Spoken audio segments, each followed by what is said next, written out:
Right. Good evening, everyone.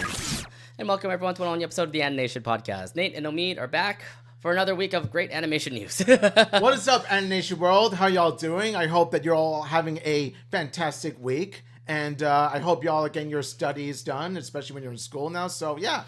I mean, it's the first month of the school year, if anything. So let them study up. Wait until December when finals start coming around. Mm-hmm. But on the bright side, though, tomorrow's Friday. Tomorrow is a Friday. Okay, that's the other thing, too. We're doing it on a Thursday yet again. Can we explain why we're doing it on a Thursday? Why we're doing it on a Thursday is because last night I went to a big game with a friend of ours. And even though, like, the experience was amazing, but unfortunately, our team fell short when it came to the game. So you had to go to a mandatory WNBA game. Yeah. Which was the playoff game. Yes, it was a playoff game, and unfortunately, you lost the game. Yeah, don't talk about that. It was a heartbreak. But but I wouldn't trade that experience for anything, though. Still. I honestly thought, because I think your brother was talking to me. He says I was in vacation last weekend. I visited his brother over in Las Vegas. He told me that you were asking me a lot to see if we can get a ticket and all, but. I honestly wasn't really interested in WNBA. I only cared because your brother already bought the tickets, and it was my first time going to a WNBA game in the Las Vegas stadium. And the Las Vegas Aces, which is the team that they play, that is the team that is the WNBA team that plays over there. They are better than the Valkyries, honestly. So, which does make sense considering Valkyries are a new team as opposed to Aces, who have been champions. Whether it was last year or 2 years ago, and they're more experienced. So it makes sense. Right. So I was in the Aces game, and I knew from the start they were going to dominate, and I had a good experience. I just loved how the stadium was. The people there were just amazing. So I would say, I would say the Aces game was more fun. And then when I saw the Valkyries game and playoff game, I was thinking this is going to be a blowout, but it wasn't. It actually wasn't a blowout, so it was a little bit exciting, but at the same time, you did lose the game. Yeah, on the bright side, we did much better game 2 than game 1, thankfully. Game 1, I don't know what the hell was going on. I'm assuming it's because it's away, because not even close to where the Valkyrie fans are. Yeah, the only thing that would make sense is that game 1 took place in Minnesota. They played in Target Arena. Mm-hmm. So I guess they play much better at home than away, which does tend to happen with sports teams. Mm. Yeah, nonetheless, I mean, I also didn't want to, and also the price of the ticket was also interesting, because I only paid $25 for Aces game versus $100+ for a Valkyries game. Yeah, they ain't cheap. They ain't cheap, and so I decided that price tag wasn't that great, so I decided to not go. Which is totally fair, and it also helps that you had your fun with the WNBA game. Yourself, so I'm glad to hear that. Yeah, indeed. So yeah, I had my fun with WNBA, so that's it. Besides that, how was your week been? My week has been pretty eventful. From a certain director, from Nintendo Direct to Demon Slayer movie to the Long Walk movie to the Valkyries Watch Party. That was a long walk. I didn't even hear about this movie. I didn't hear about the movie either until I read more information. Apparently, it's based on an old novel by Stephen King. And I'm going to tell you this, the more you watch the movie, the more intense it gets. And that's what makes the movie effective. And, well, you said Stephen King, and that was kind of got me. Because, some of those Stephen King movies are also pretty, psychological? They're psychological / dystopian / drama. It's a mixture of the three genres. Right. And also, of course, Football Sunday was on the rise. Yes, so I guess we could go straight to talking about our NFL teams this week. Of course, Niners and Raiders played. Niners did win. Congrats to the Niners, going 2-0, beating the Saints. And also, again, I'll talk about it in my Las Vegas trip, a little synopsis that I've done. But I did watch the Raiders game during my trip, and what the heck happened to your team? Oh, God, I wish I knew. It's just, when I watched the game... of course, I was so hyped to watch it because it's Monday Night Football and it's a division rival and it's game. Also the late. It was they had the two games back to back. So you had the Texans game first, and then the Raiders game after that. And then we were thinking Joe Buck and Troy Aikman were gonna be there, but it was the secondary team. And I'm whatever. Yeah, but so as I was watching the game, the game got really ugly to say the least. It got so ugly I didn't even watch the whole thing. I saw the first play and he threw an interception. Here's the thing. There's been like multiple instances where the interceptions happen. I'm just like, ugh. Like, how's this happened multiple times? Not again. Not again. Not again. Not again. And like, I didn't want to have to do this, but I immediately changed the channel in mid fourth quarter. I couldn't bear it. Because after the third interception, you're just like done. Yeah. Because like, how many more how many more interceptions are you going to keep throwing? Just like, no, I can't bear it. You're obviously not ready for the playoffs at all. They need to get there. First off, we have 16 more weeks left, sir. I don't know if they could come back and be a playoff team. Like, hopefully they do, but from the performance I've seen, hopefully they will learn their lesson from the mistakes of Game 2, but I'm hoping so. Yeah, because it was just ugly. Go Chargers, by the way, they won. No. How dare you? How dare you? Hey, I was not repping Chargers. I was repping Niners during that game. See, good. That's a smart thing to do. But the player that I was repping is playing the Chargers. So... Trey Lance is a Charger, by the way. Trey Lance is now a Charger. Now, that is a bit of a dagger. Like I said, at least you wore Niners gear instead of Chargers gear. That's good. I had so many people heckling on me, saying like, "What are you doing here? What are you doing here? Get on the other side. Get on the other side of the state." I'm like, "Oh God." Yeah, it's just. I even said to my brother, "Please protect him at all costs. You're his bodyguard." It was fun though. I mean, like the event in the Raiders Stadium was fun. It's their home opener too, so you'll get to see so many like Raider fans just marching up the bridge, just to get themselves all organized and stuff. We couldn't be able to actually get like we ended up like going to the tailgate, drinking, and then we couldn't be able to get like a place at the whiskey bar because it's get packed with full of Charger and Raider fans. Mm-hmm. But so we ended up getting food at the stadium, and the food is actually not bad. So yeah, the food at the stadium is like they don't have the really Guy Fieri spot anymore. Unfortunately, they don't have the Guy Fieri spot anymore.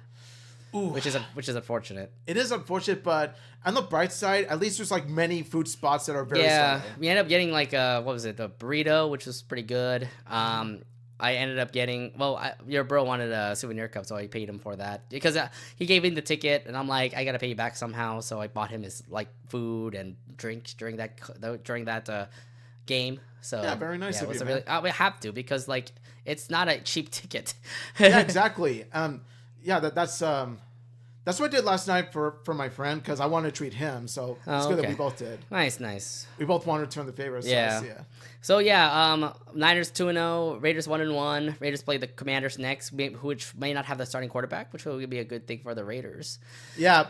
Yes. Okay, we got to get this then. Hopefully, if you go 1-2, then I might have to say something. Yeah, there's no excuse now for the Raiders to lose. Like, they got to get this. Then the Niners are playing the Cardinals, who are also undefeated. And we go back to Santa Clara. So I'm pretty sure the Niners are going to win, go 3-0, you know. I don't care if it's Brock Purdy or Mac Jones. Both of them are doing good right now. With division rivals, though, you got to be careful because those are tough. Yes. So, but I mean, I think they have it down. I think we'll be okay. Yeah. We'll see what happens, though. That's our football trip. That's a football talk that we have right now. Yeah. As for me, I went to Las Vegas. I think you guys have heard from the last week's show. I flew Delta over to Las Vegas. This is my first time flying. Unfortunately, it's not as expected because they don't have TVs in the front. So they don't have TVs because the plane wasn't an Airbus or a Boeing. It was like some cheap plane. So it's like some sort of jet or something, but it is supposed to be a passenger plane. It was able to accommodate like 80 plus people, but I remembered I was sitting next to a guy. No TV in the front, so I couldn't be able to watch Crunchyroll in my trip.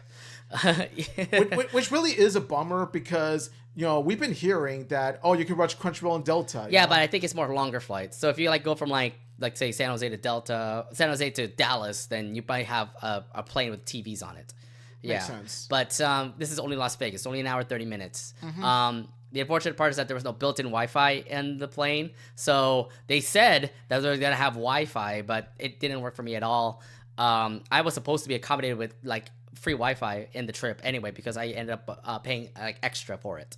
I didn't get Wi-Fi, which sucks. I couldn't get to the Delta Comfort app, which also sucks because I couldn't be able to watch movies or TV. I did at least preload some YouTube videos and music, but that was not a great experience. Also, the way going into Las Vegas, there was a lot of turbulence going into Las Vegas, and it was just not a great ride going to Las Vegas. So I was shocked. I was like, this can't be right. that this is the way that this is my first impressions of the Delta trip. Dang, of a Delta dude. airline trip, yeah. I'm sorry you went through that. Yeah, Delta should have delivered because you paid for Delta to. I do paid these pretty cheap for Delta, but like it wasn't a really fun experience. I thought it would be like as great as Southwest, but it wasn't. So exactly, like even if you can make the argument of you get what you pay for, this thing called customer service. Yeah. You know? So I did make a vlog series that will be coming out in my regular channel, Nate's GP convention vlogs. Please follow that YouTube channel, and then you'll see that my vlog on the trip from the Delta trip, going to Las Vegas and going back from Las Vegas. Because coming back from Las Vegas, I did get treated well because I was in first class. So All right, well, it was nice. It was very nice compared to like any other first class I've been to. So yeah, there's at least that. At least you got treated with luxury, like on your yeah, back. because I ended up getting Wi-Fi that flight. Plus, the snacks are unlimited. The unlimited drinks as well. I even got beer for free also Ooh, on the trip. nice. So Classy. yeah, Keep it classy, man. That's Keep not it really classy. Classy is more wine than beer. But still, though, the fact that you flew first class, like I have yet to fly first class, but I can imagine. I mean, just find the right deal and then you get first class privileges. It's just pretty neat. I love it. Like I love getting the first class privileges. It's just more like what's the right price for it, because I know if you go for longer distances, it will get more expensive. So this is Las Vegas, like an hour 30 minutes. Sure, it's only like $100. That's fine. I'll take it. Yeah. It goes to show the fun doesn't stop at Vegas. Like Yeah. So there's that. Flight, yeah. Your bro didn't pick me up till later, so I had to take an Uber all the way to Westgate. I put some bets down for college football. I did I did 50-50. I put money on Cal, which did win, so congrats to Cal. Yes, for let's helping go. out. Golden And then Bears, I put a parlay for Cal, Arizona State, and some other team, and then that also failed because Arizona State did cover, Cal covered, and then the other team didn't cover. So it's just like that didn't work. No, that didn't work. So that didn't work out. But then Sunday, I already put my my Westgate bets on the NFL already on Saturday. I also got a free drink for that. Thank you very much, Westgate Sportsbook. I did end up getting all that bets that I've done were all covered, which means I ended up getting like a lot of extra money back. So after $50 was brought in, I took back $180, which is pretty cool because I ended up getting a parlay with the Patriots, Niners, and Rams. They all hit. The Patriots by itself, straight bet won that. Colts, straight bet won that. I was also like in the brink because the fact that they missed a field goal, but then they got penalized, and I got the field goal from that. So Colts won. All right. I got some good money. Yeah. Congrats, man. Yeah, that was pretty good. And then I watched the Aces game, which I already explained. It was a fun game. The Aces dominated over the Seattle Storm. Monday, your bro. Well, we had like a big break, so I went to Sunset Station while your bro went to the gym. I did not expect my money to go up so fast because Sunset Station is robbing me. Yeah, I mean, I wanted to see Sunset Station. It was okay. We went to Santa Fe Station the day before, and that was a better Stations casino than Sunset. Sunset's not bad. They had like the movie theaters. They had the slot machines. They had the West book. They had the sports book. They had the arcades and stuff like that, which is pretty cool. Even the bowling alley is huge, by the way, which is another big thing as well. But the slot machines were the only things that were kind of care for me, but ended up losing most of the money that I won, and I'm like, fuck. That's why you just gotta quit while you're ahead. Yeah, you know? I know. You keep telling me that, and I'm supposed to learn my lesson, but I never do. After that, went to the Raider game. It was kind of cool because like this is the home opener, and they did this whole march to the bridge, which we were a part of. We all marched together in one big group, marching from one side of the strip to the stadium, which is cool. And then after that, did some pre-gaming drinks, and then went to the tailgate, getting heckled by a lot of Raider fans. Yes, because I'm a Niner fan, and then there's some at least there's some Niner fans that were there, and then there was like Cowboys fans and Charger fans and I can't call them Redskins anymore. Commanders fans, just all kinds of NFL people there.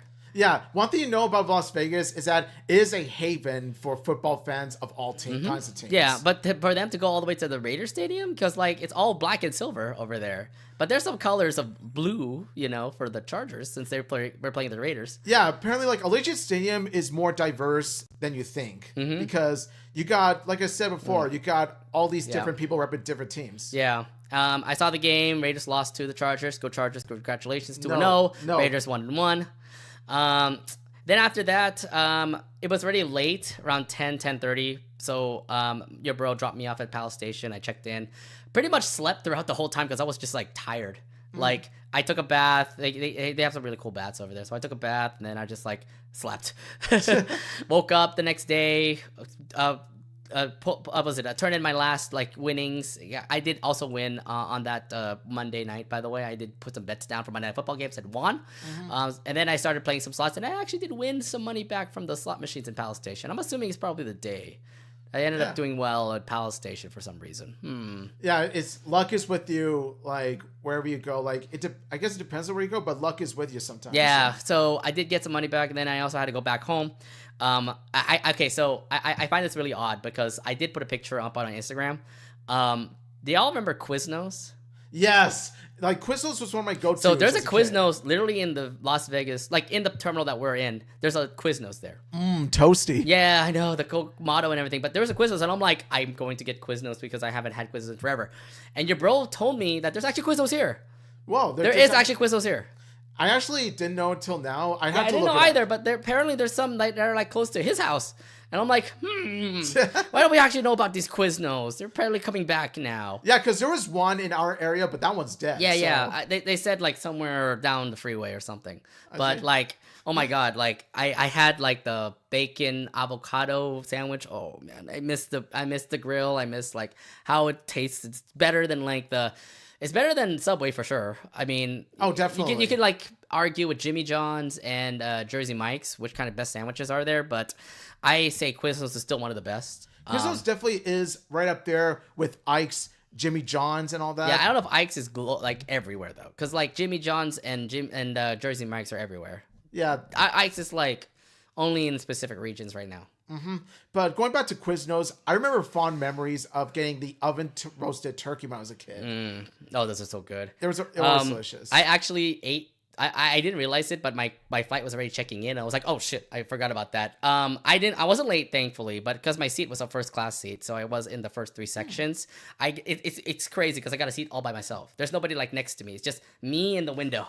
So I thought that was pretty cool. I'm like, oh, cool, personal seat to myself. And it gave you like the free water. They even tell you like before a flight, do you want to drink? I'll get a coffee. And then during flight, I end up getting a beer. And then I end up getting like chips and like nuts just for my trip. And I'm like, this is nice. I like it. Now, Alaska Airlines has meals, but Delta, I know it's an hour 30 minutes, so I'm pretty sure it's just like, okay, you only get a snack. We can't give you like a meal, like a real meal to eat on the trip or anything. But at least you got consumables. At least you got something good. It's not like a cookie that happened in the first trip. I only got a cookie and a coffee. Yeah. But then I also didn't realize this too, but people not first class cannot get soda. And I'm like, are you kidding me? Like a Delta, like for the only an hour 30 minutes, they only give you water, coffee, or tea. They won't give you soda, which is I find it surprising. I find it surprising too because, like in Southwest Airlines, I've never flew first class. No, there's no first class in Southwest. Yeah, there isn't. But with Delta, I'm surprised that there's no. I don't know what that was all about, but like I remembered my first flight, I only had coffee, which was necessary anyway. And then on my next flight, I had a coffee and beer, which is pretty good, and the free water, which is also awesome as well. So shout outs to Delta. I would say the first class flight was better than the comfort flight that I had. So yeah, right, maybe if I go to like Texas or maybe if I go to like Chicago or something, I'll probably like use Delta at that time because the flights are longer and you'll probably have a TV right there. Yeah, so yeah, because you want to make sure you kept well fed and entertained for like over 2 hours of flights. Yeah. Have you ever flown anything else besides Southwest? I remember flying Spirit, which kind of God. Why would you want to go for that plane? And then of course, Allegiant. I didn't fly Allegiant. I thought you did. No, I didn't fly Allegiant. I thought you flew before and you said you hated it. No. What happened was that I heard that it sucked. Oh, and then you said you didn't want to fly it? I didn't want to fly it. It's like one-way trip from Oakland to Las Vegas. Because one of my favorite anime YouTubers had a really bad experience with Allegiant, so that's why I avoided the plague. I see. I thought you actually wrote it yourself or something. Don't ride Spirit, by the way. It's a terrible airline. Yeah, I'm not. I don't remember if I rode Delta. I don't remember if I rode Alaska Airlines. Like like 90% of flights is Southwest. It's always Southwest. Yeah, Yeah. because like if you're going from NorCal to SoCal, it's only Southwest. If you're going to a different state, then yes, there are many options like Alaska Airlines, American Airlines, United Airlines, Delta Airlines, etc. So I mean, obviously, you find the cheaper flight, but who like, do you care about cheap or do you care about comfort? So I care about cheap, to be honest, because there are some flight tickets that can be really expensive, like damper the wallet. no, I understand that, but like in my case, Delta was cheaper than Southwest for my Las Vegas trip, but surprisingly, because I usually the cheaper flights are always Southwest. And I ended up getting the comfort level and the first class level, and again, both have different experiences, but they all treated me. I think I got treated well more in first class than the freaking comfort class. So Well, yeah, I mean, like, then again, first class is supposed to be more comforting. yeah, So, because yeah. they're supposed to treat you like royalty. Exactly. But no, I mean, my Las Vegas trip was fine. One more thing, I also did go to a Niner bar that was also in Las Vegas. I heard, yeah, I remember coming across that bar once last year. Niner bar was pretty cool. It's like up northwest Las Vegas, which is a different section of Vegas I've never been to before. So Yeah. there's that. So shout outs to that Joey's. His bar is awesome. Not a Niner fans there. We all cheering because they won. They beat the Saints. Congratulations, Niners again. And I also did go to this one spot in North Vegas called First Watch, which is it was literally on their opening day too. So it was really good, by the way, because they had the U.S. Air Force playing the bands. They had the I don't know, the founder cutting the rope, which is cool. And at the same time, we also got breakfast too. So we have to pay for breakfast, but at the same time we also get some freebies. So we got some free coffee mugs and a bunch of stuff here and there. But they had good food, by the way. And First Watch is coming to your brother's hometown eventually. But it's not coming up real soon. But nonetheless, First Watch is a really good spot. I never heard of it before, but a really good restaurant from the way I saw it. So I never heard of it before. Like, I have to look it up. oh yeah, check it First out. Watch. It's good. But Yeah. anyways, hopefully your brother gets you to First Watch. Yeah. Yeah. All right, but yeah, that was my entire trip. I got nothing else to say. I did win well. Niners won. I got some good bets. Slot machines suck. And my flight experience was not bad, like a 50-50, considering I had a bad experience and a good experience. So yeah. Yeah, so it was a mixture of good and bad, but all in all, you had a fun time in Vegas. Yeah, it was a great time in Vegas. So Nice. can't wait to go back again, but it'll probably be next year because your bro's coming here for the Super Bowl this time. Can't wait to go in December. That's right. You're coming in December. You're gonna like his. December. You're gonna like his new place, by the way. You're Oh, gonna I like his new bet. place. I bet. I had a fun time at his. I mean, his new place is like the same as his old place, but it's a really nice time. All right. Yeah, it's much better. It's absolutely much better, and the neighborhood's much better. So I envy the fact that you got to experience this before I am. your mom and her boyfriend got first too. Yeah, like I envy all of you because I haven't experienced it yet. Well, you got to experience it soon in Yes. 3 months, actually. 3 more months. Your 3 more other months. friend is coming at the end of September, so he's going to experience it before you too. I envy each and every one of you. All right. Further enough talk. Let's actually go ahead and get started on our episode here. Let's do it. All right. So the first thing we want to talk about is that I know a lot of you guys are I know that a lot of you fans are huge Nicktoons fans. There is a brand new game that is coming out this month that has been populating with a lot of updates. It's called Nicktoons and the Dice of Destiny.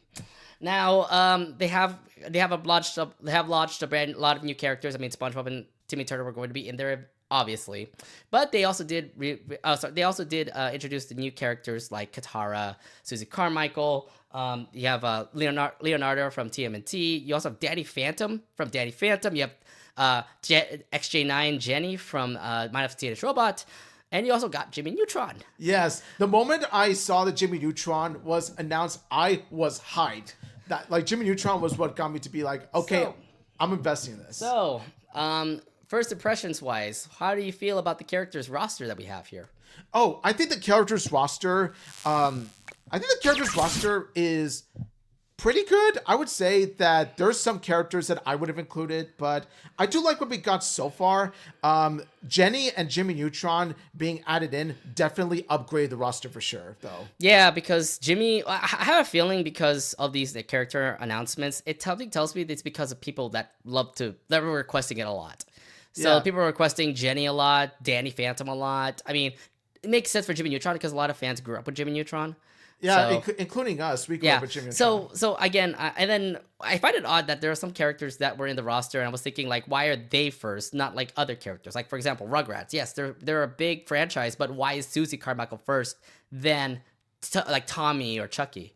Well, I think considering who is, I think it's because, yeah, because I think like Susie, I think they put Susie in because she is older than the babies. Like she's not a baby herself, but she's a little girl. But then on the other hand, though, she didn't have much of a prominent role in the Rugrats. She was just there to protect the babies from Angelica and her meanness.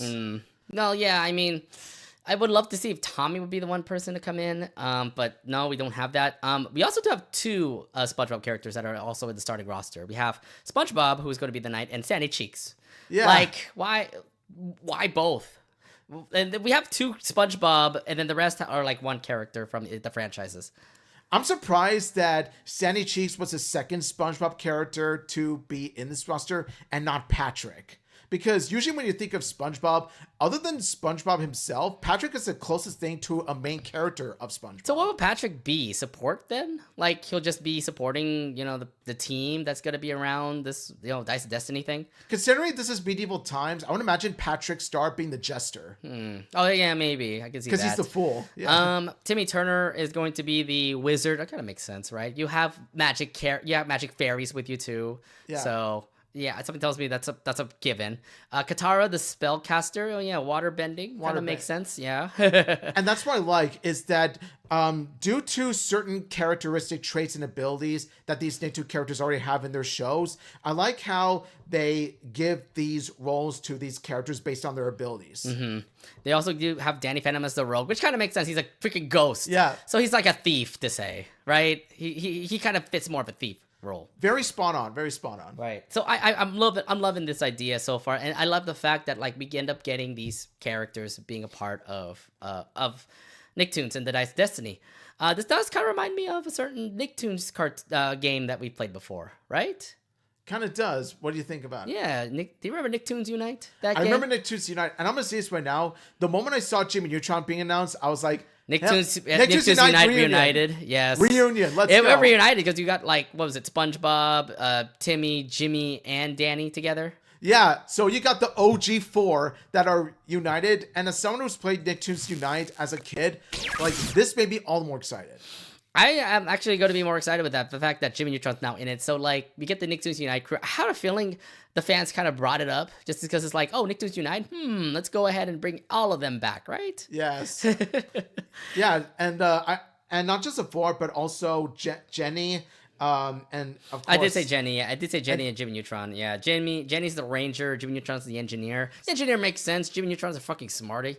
So we got some solid main characters there, and it makes me want them to announce even more main characters. Yeah, but unfortunately, that's all we have right now, and the game is coming out real soon, so I'm assuming this is all the announcements of the characters that we'll have right now.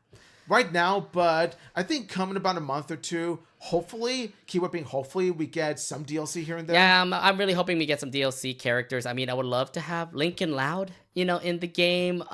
We've been requesting this, by the way.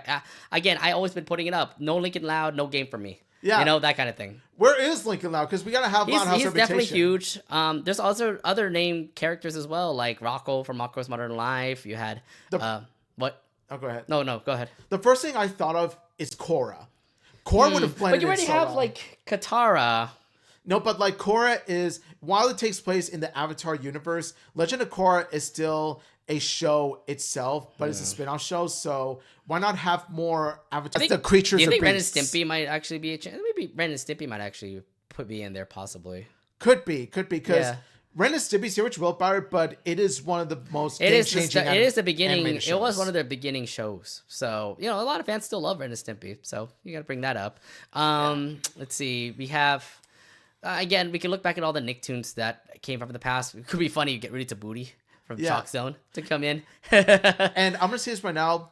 Bring in Arnold. I was going to say Arnold is also a really good choice. Better yet, bring in Gerald, because there was an episode in Hey Arnold where Gerald got addicted to this one RPG game, and it would be fitting if you have Gerald as a king be in this. Yeah, it would be really nice to have. For the sake of continuity, bring in King Gerald in this. Yeah, I think that would be something funny actually to pick that up. But no, I mean like there's a lot of lists out there. Again, more DLC will probably be coming up. I can't wait to see what GameSpill is going to bring up for DLC. So yeah, we'll see how that goes. Well, we did talk about the heroes, but there are also some villains that are also in the game, and they did reveal in a trailer that there are 3 villains that you may know about. We have out of all places, Amber McLean from Danny Phantom. You have Azula from Avatar and Angelica from Rugrats.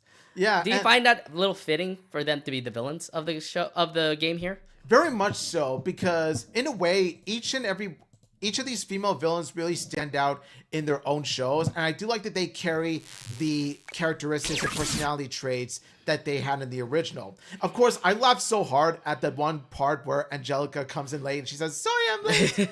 Kind of typical Angelica for you, right? It is typical Angelica, and it makes sense why she is like the funny one of the 3. Mm-hmm.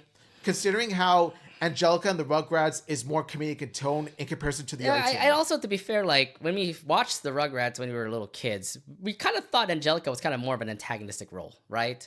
Mm-hmm. She had some roles here and there where she kind of is like an enemy towards the little babies. Yeah. Right? Yeah, and Angelica did serve that role. But I find Azula being like the top villain compared to Zuko, out of all places. Yeah? You think so? Yeah, I would say that in this, I found it surprising how you got Azula there and she faced off against Katara, but then again they did face off in the original. But then again, like I said, out of all the 3 characters, Azula is the one that makes sense of the 3 of them. Yeah, I mean, it kind of does make sense because she can be like the overpowerous, being the one with the superpowers and everything. Like she's the most threatening of the 3. Mm-hmm. Yeah, I can totally see that. But Amber McLean, though, I mean, watch Danny Phantom, yeah. But something tells about Amber McLean. Like, I have a feeling it's the fans that want her back. Yeah. There are other better villains out there for Danny Phantom fans, like Vlad Masters or the Box Ghost. It's funny, the Box Ghost just comes out of nowhere and becomes a villain. Didn't Ember appear about like twice or 3 times? He only appeared like 3, 4. I don't remember. Shoot. So Ember wasn't a prominent villain, and I have a feeling that she was there for because it was the fans. It was the fans. I have a theory. It's just the fans that wanted Ember back. It's supposed to be like a femme fatale. High demand. But I have a feeling there's still more villains out there. So maybe a Vlad Masters will come in, or a Negachin for the for the Fairly Odd Parents fans, or Plankton. I'm pretty sure Plankton is going to be in this game too. You know who I'm surprised isn't part of the Flame Fatale? Vicky. Oh, that's a good one too. Because Vicky is more evil than at least 2 of the 3 Flame Fatales right here. So yeah, I'm honestly kind of. I think what I would have done is I would have replaced Angelica with Vicky. Well, yeah, maybe she might pop up out of nowhere, considering like Timmy is the one that kind of is leading up the whole thing, right? Yeah, because we've seen Timmy and Vicky duke it out, especially in Channel Chasers. So I have a feeling like Vicky should be the final boss or something. She should be. Well, actually, better yet, have her be the surprise villain in which she's the leader of the 3. Like she is their queen, their ruler. Because right now this is just only 3 villains. I'm pretty sure there's more villains out there. Like, again, who knows what other villains will pop up. But that is up for us to debate. So yeah, I mean, Vlad Masters will definitely be a really good one. Maybe Cluster Prime for all the Teenage Robot fans. Probably love that. Professor Calamitous from Jimmy Neutron. I was about to say, cool. Having Nicktoon villains unite reunion where you have Plankton, Crocker, Calamitous, and Vlad. Yeah, Crocker would not be a good. Well, Crocker would be a villain, yeah, but then it would probably be like the Abracatastrophe Crocker or something. Yes, like have him be like the final boss. I do love the idea more of Vicky being the villain, though. Yeah, because Vicky, of the 2, Vicky is the one that embodies villainy and Fairly Odd Parents. Right. Like she's supposed to. Just supposed to be like an evil babysitter, and she is an evil babysitter. Right? Heck, they have a diss song about her called Icky Vicky. Yeah. I don't know what any other characters. Again, like if we were to implement Loud House characters, it would definitely going to be just like a Loud. I don't see any villains coming out from the Loud House though, unless you want to bring in the movie like characters, like the Fifi. Also, yeah, she could. It'd be crazy if she actually just comes out of nowhere and becomes a villain, or the villain from the Loud House movie. Watch them bring in, like, if they're ever gonna bring in Lincoln Loud, watch Chandler be a villain in this. Oh jeez. Oh, it's a possibility too.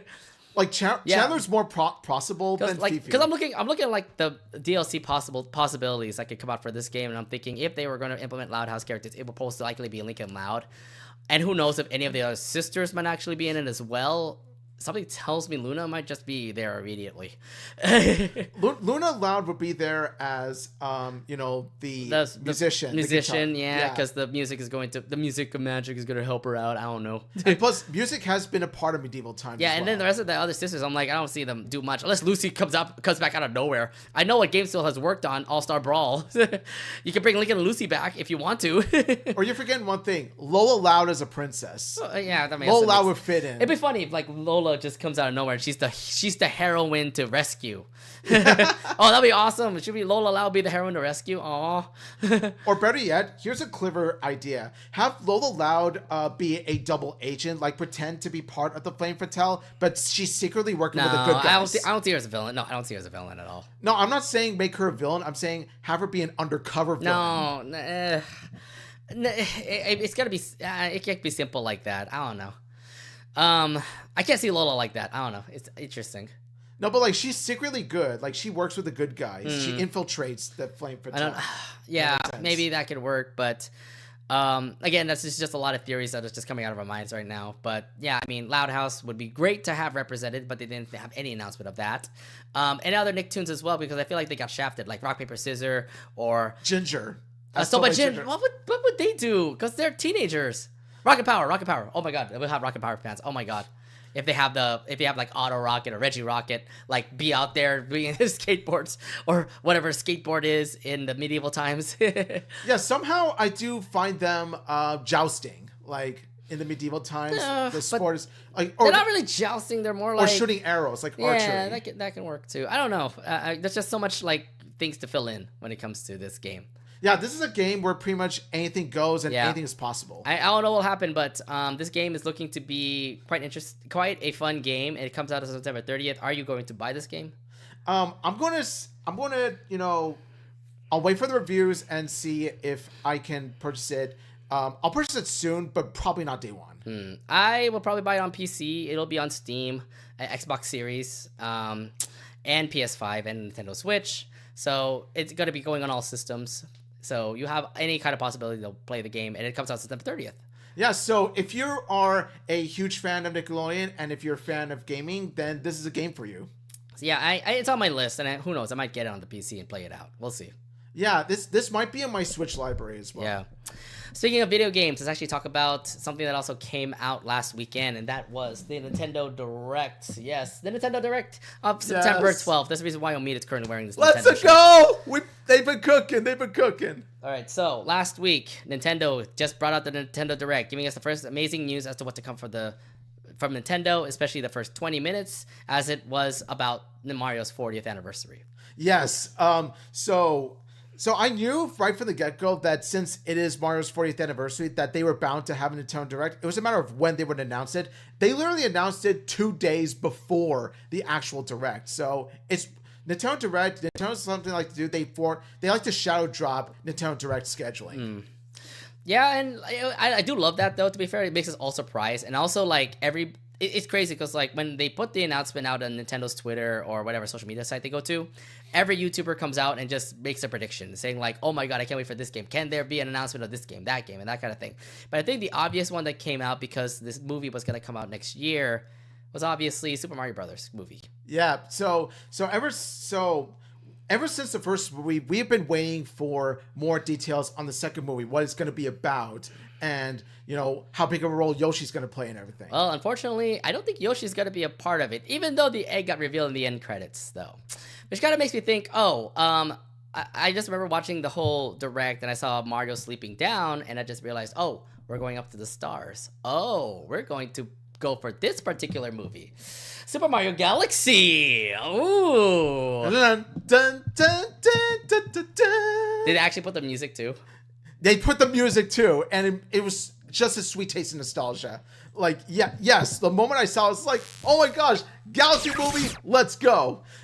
As excited as I am for this, I'm honestly surprised they skipped World and went straight to Galaxy. That's what I was thinking too, because like when you brought in Yoshi, I was thinking Super Mario World, but then like what major things happen in World? Is it just Mario and Yoshi work teaming up together? Is that what it was? Mario and Yoshi teaming up together, and then they go to all these castles and fight the Koopalings, and then they fight Bowser. See, so that's the thing about Mario World. It's kind of like the same thing that we did back in Super Mario Brothers movie, because you're defeating Bowser again. Yeah, but I would say this, that in all fairness, Yoshi did appear in Super Mario Galaxy 2, and he played one hell of a role. So Yoshi being in Super Mario Galaxy is not out of the norm at all. So Yoshi will be in in this brand new movie. I'm pretty sure he's gonna be in it. But now the fact that we actually have Super Mario Galaxy as the main focus of Super Mario Movie 2, obviously the big thing that comes to mind is Rosalina. It will be in the movie. Yes, and we're gonna see Rosalina. It's gonna be so beautiful seeing Rosalina on the big screen. But the question remains, who will voice her? Yeah, good question. We don't have no voice of that, but we do have the original voice that is going to be from the first movie into the second movie. So we get to see Peach again, we get to see Luigi again, we get to see Bowser, we get to see Mario again. So all four of them are confirmed to be in the movie, and then we just don't know who else is going to be in there. I'm pretty sure Toad is still going to be in there, so Keegan-Michael Key will be back. Yoshi, we don't have no voice of the Yoshis yet, so we'll have to wait for that to come out. Rosalina obviously is a big name as well. We'll have to wait for her announcement on that too. So no matter what, like, it gets up speculations because we're now going all the way up to the galaxies now. Yeah, and it's gonna be so different because like I remember playing Super Mario Galaxy. It was a very fun game on the Wii, and I thought I didn't thought this was gonna be the next step, considering that Super Mario Brothers 1 was just Super Mario Brothers in pipes and everything. Now in 2, I was thinking Mario World because we're going from NES to SNES. Now we're going straight from NES to Wii. I know, like it went, it like skipped, a few consoles later, and then there you go. Because you would have gone to Super Mario Sunshine. Do we have no Sunshine? Do we have no, other Super Mario Brothers that we could also bring up too?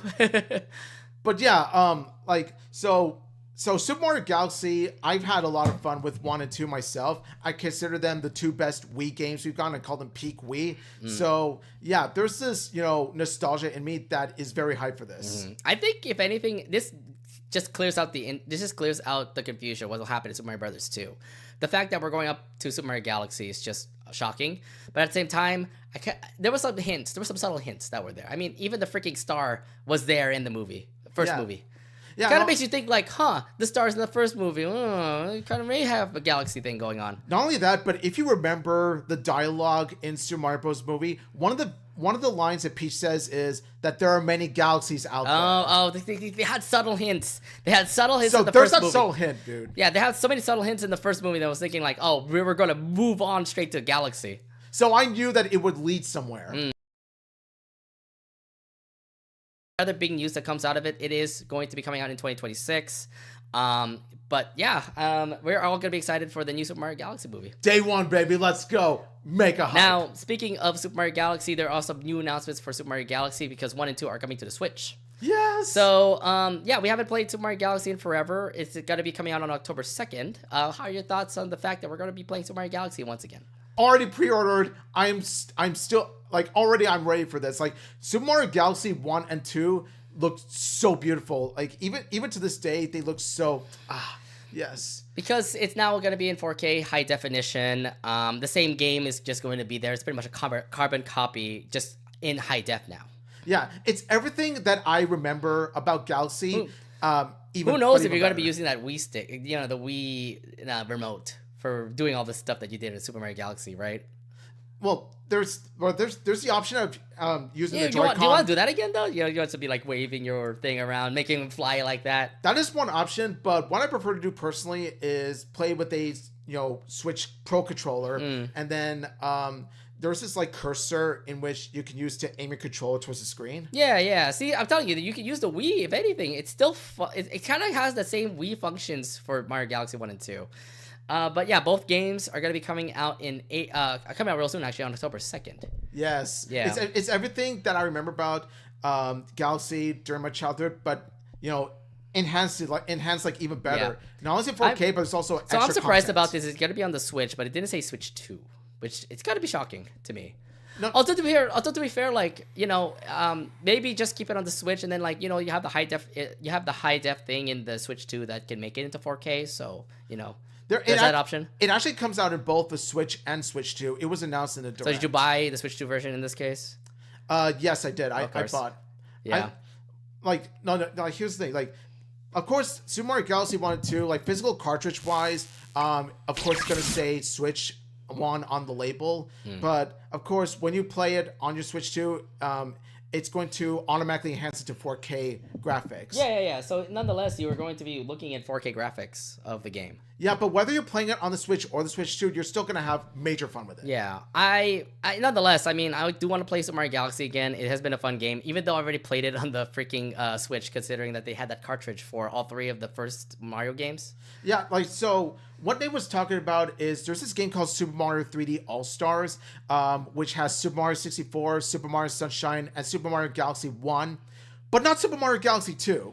Which doesn't make it complete. Well, 2 was a sequel, so... 2 was a sequel, but I felt like it was even better than the first. And this is from someone who loves the 2 Galaxy games. Like, Galaxy 2 does everything Galaxy 1 does, but even better. Yeah, I will say this. Super Mario Galaxy 2 is a fun game as well. Either way, Super Mario Galaxies are coming to Nintendo Switch, and that's coming out on October 2nd. So that's coming up in a couple weeks. So if you love the Super Mario game, Super Mario Galaxy, get your nostalgia credit back and all that jazz. Let's go! Omid is excited. Hella excited for it, that's for sure. Sounds great. All right. And then also relating to Super Mario Galaxy, we also do have Rosalina's Storybook and Mario Galaxy Amiibos that are going to be for purchase as well. They come out November 2026. Oh, no, the game Rosalina's Storybook is a brand new game, actually. So when you saw that, how excited are you about the fact that we're continuing on the lore of Super Mario Galaxy? So the fact that we're continuing the lore of Super Mario Galaxy, like, I can't wait for more lore, because when you look at Super Mario Galaxy, it has such a rich and deep story lore behind it, because you're kind of wondering how Rosalina came to be also, right? Yeah, she just comes out of nowhere in Super Mario Galaxy. You learn more about Rosalina. You learn more about the Lumas. You learn so much more. Yeah. And also, the 2 Lumas that Rosalina talks about are Mari and Lou. So I like how they take parts of Mario and Luigi's names and they incorporate it into the names of Lumas. Yeah, that's pretty cute. Beautiful. Yeah, this game is going to come out in November 2026. What's kind of funny, considering I have a feeling it's probably going to relate to the movie because it comes out before. Actually, the extra content comes out on the same day as Galaxy 1 2. When I was talking about Rosalina's Storybook, I was actually talking about the physical copy of Rosalina's Storybook. Oh, then why did you say that November 2026?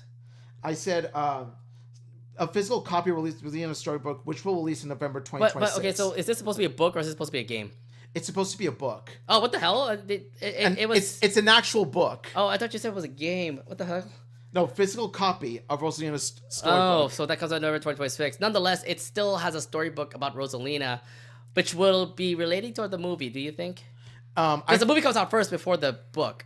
No. Well, actually, I have a feeling that the book. Actually, no, 2026. I think it's 2025. Then why did you put it? I could be mistaken, but you said 2026. I was like, what the heck? But Rosalina's Storybook is it is something that will definitely help build and enhance the already enriched Galaxy lore. And I have a feeling that the physical copy of Rosalina's Storybook is going to help it. It's going to help you appreciate Galaxy even more than you already did. Okay, so it's a real storybook I got confused. I thought it was a real game from when I saw this. But it's a real book coming out in November 2025. It's come out 2025, yes it is. Okay. You confused because of the script said 2026. But I have a feeling the movie is going to capture Rosalina's Storybook, like the lore. I want to see more of like how Rosalina came to be in Galaxy. That would be really cool to see. Yes. And I'm pretty sure that will relate to the movie coming out soon also, right? Yeah. And then there also is going to be 2 amiibos for Super Mario Galaxy, which is Mario and Luma amiibos. Are you going to buy it? Because they're both $40 each. I'm going to buy it because from what I've seen, like the quality-wise, it looks definitely well-crafted. And also, these amiibos are twice as big as the OG small amiibos that you get when you buy them years ago. Amiibos are getting really pricey now, don't you think? They are, but now you can argue that Nintendo is, pricing up stuff, and it happens, especially today's economy. but as long as the quality meets the price, that's what matters. You don't want to be overpriced. We'll see. I haven't been collecting amiibos in forever, so I don't know if I'll get it. I want the game. That's for sure. I don't know if I will get the physical copy or anything like that. But yeah. Amiibos are also coming out for Super Mario Galaxy. So nonetheless, Super Mario Galaxy fans, you're going to be treated so well these upcoming months. That's for sure. Yes. Now let's actually continue on with more of the things that got announced in the Nintendo Direct. So, we'll just go quickly. Oh, sorry. I'll put the picture up. There we go. We'll just go quickly to what games we have here. First off, Mario Tennis was also featured in the Nintendo Switch 2. It's a brand new Mario Tennis game. So, you've had Mario. So, if we're going back to the Mario Sports, and the first thing that you go to is tennis. First thing they remake is tennis. So what do you feel about the new Mario Tennis Fever game? Yeah, so when you think Mario Sports, the most iconic is Mario Tennis. Well, the Mario Golf was the top one, though.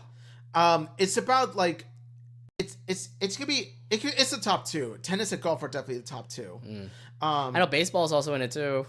Yeah, but and soccer, Super Mario Strikers. The thing is, baseball and strikers come out much later than tennis and golf. Tennis and golf are the OGs of Mario Sports. Yeah. Well, I know because they also came out in the N64. Yes. But yes, when I look at Mario Tennis Fever, it definitely looks appealing. I've been yearning for a good Mario Tennis game because I've played Mario Tennis and Mario Power Tennis growing up, especially Power Tennis. So I'm excited to see what this game's going to deliver. I'm excited as well. I love tennis. I even play tennis physically myself, and these new modes are going to be quite interesting. They kept tournament mode, which is what I love because it's like you don't know which computer you're going to be facing off with and everything. And if they do tournament mode online, I would love to play up with other people who play tennis too. So, and I would love it if we have to do the physical part too. We do the physical tennis and all that. That'd be pretty sick. Bro, tell your roommate about this game. I'll tell him about it. We'll put it on our living room to say. Yes. But yeah, the Mario Tennis Fever that comes out on the Switch too, and that comes out on February 12th, 2026. So there's that. Also in the list, you also get to see Super Mario Brothers Wonder. Now they have a Nintendo Switch 2 edition of it now coming out. Not only do they have Nintendo Switch 2 edition, but they also have extra content if you do get this edition. And that extra content is Me Up in Bell Bell Park. So this is supposed to be extra content now. It's not anything that is a part of Super Mario Brothers Wonder that you played in the Switch already.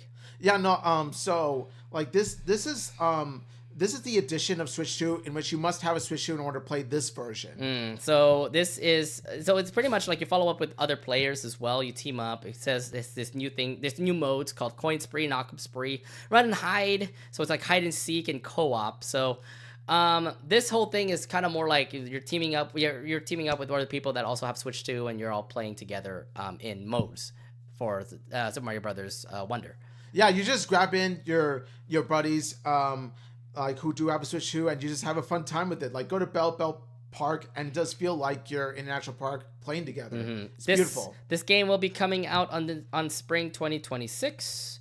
Are you going to be purchasing it as well? Yes, I am. I think I will purchase it as well. I've already finished up Super Mario Brothers Wonder. It's a really fun game. I am not going through every level because it's just so much to go through. There's so much lore behind Wonder. That's what makes it one of the best Mario games already. And then one more thing relating to Nintendo, it is Yoshi and the Mysterious Book. We have a brand new Yoshi game coming out. This new Yoshi game is about the Yoshis jumping into an encyclopedia called Mr. E in order to find information about new creatures. The gameplay is, of course, reminiscent to the past Yoshi games like Yoshi's Story. How do you like the fact that we have another new Yoshi game that kind of relates to like the old Yoshi games that we played before? This is a spiritual successor to Yoshi's Story already. Like, all the way down from its bright, cheerful, and colorful atmosphere to the Yoshi's movements, like Ground Pound, for example, being the most iconic, to many colorful creatures. Like, when I look at this, I think this is definitely feels like Yoshi's Story sequel. Yeah, I would. If anything, I just want it to be just like what Yoshi's Story is. I didn't actually play Woolly World, so I don't know how that game went. But Yoshi's Story has always been like a staple of mine. So whenever I played it on the Virtual Console, I was like, this is the fun time I remember having at Yoshi's Island. So yeah. The thing about Yoshi's Story is that it's such a feel-good game. You just feel good. Because you're a Yoshi and you're just pretty much doing levels here and there. So yeah, Yoshi's Island, Yoshi and the Mysterious Book, that comes out in spring 2026. I can't wait to see how this game goes because it's going to be pretty fun for sure. Yeah, I'm definitely going to check this out for sure. I love Yoshi. I love Yoshi games. And yeah, I can't wait to dig myself into this cozy world. All right, and then let's go for the other announcements that you're seeing right now on the screen. Let's talk about the Virtual Boy now being remade. I don't know about this because the Virtual Boy was a failure, right? Wasn't that a bad system? But we're bringing it back. How do you feel about the fact that we're bringing back the Virtual Boy? Let me get this straight, Nintendo. You plan to release, Switch Online game library based on a console based on an accessory that failed so bad it even made the Wii U look successful by comparison. Are you kidding me?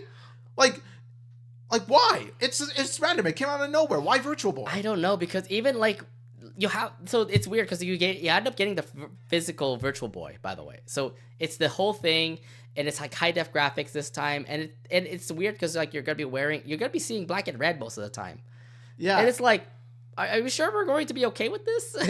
The people want to just have the nostalgia of Nintendo fans, like saying like, oh my god, yeah, I didn't realize Virtual Boy was a thing. Hey, let's bring it back.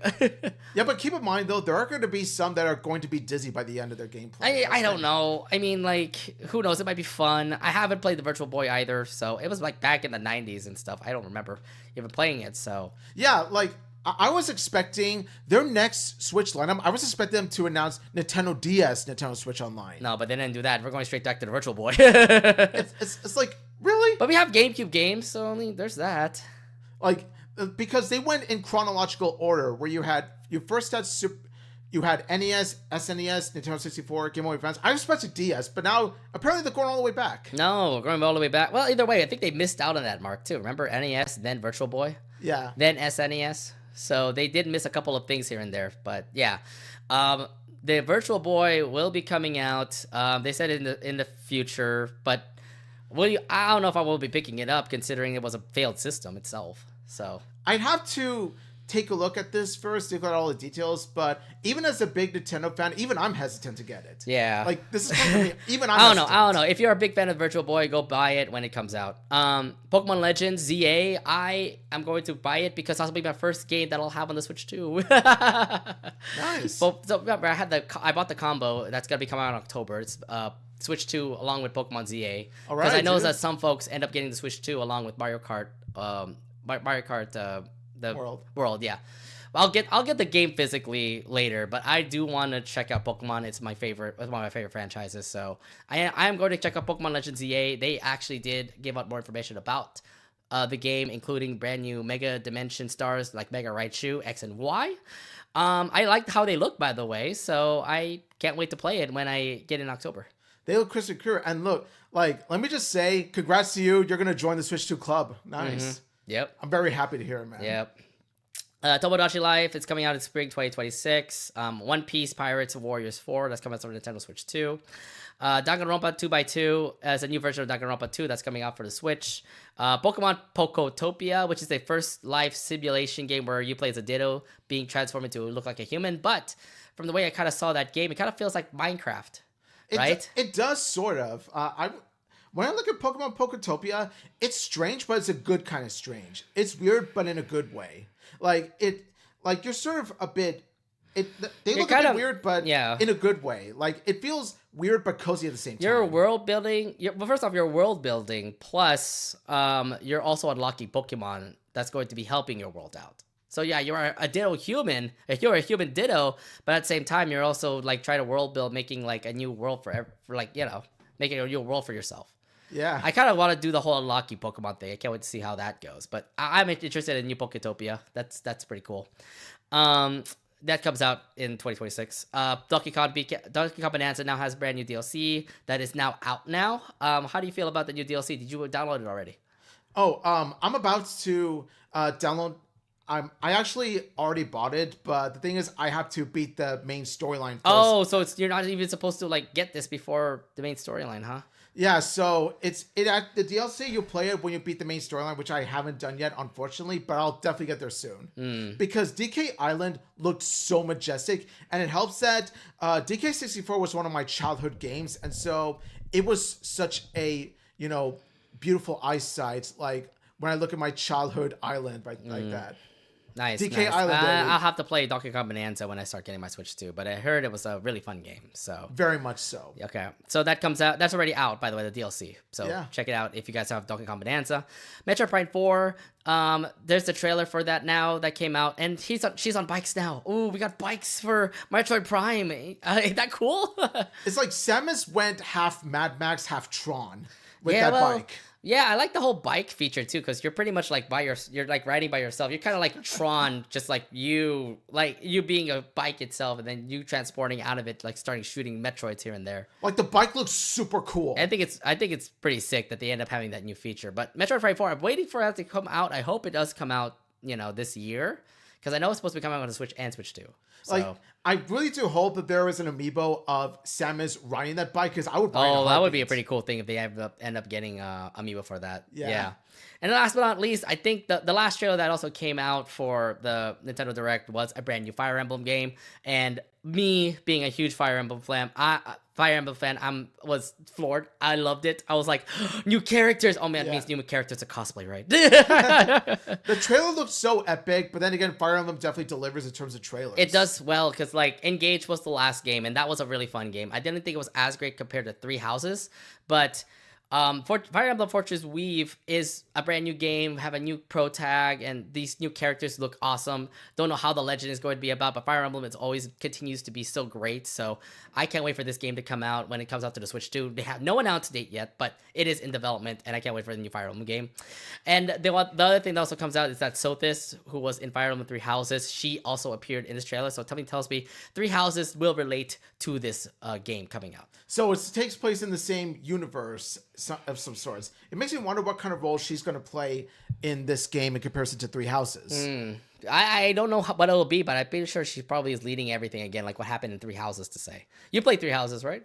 I've played some Fire Emblem games myself. My favorite Fire Emblem games are Awakening and Three Houses. Awakening is so good. Yeah. Those are the ones I played the most frequently. Mm-hmm. There's also the Fire Emblem games on Game Boy Advance when you play in a virtual console. Oh, nice. I haven't gone to those yet. Those ones when I first started. That had like Lynn as the starter, and then like after you finish her story, then you have another story that you had to go through as well. So it's a fun game no matter what. I had fun with playing Fire Emblem.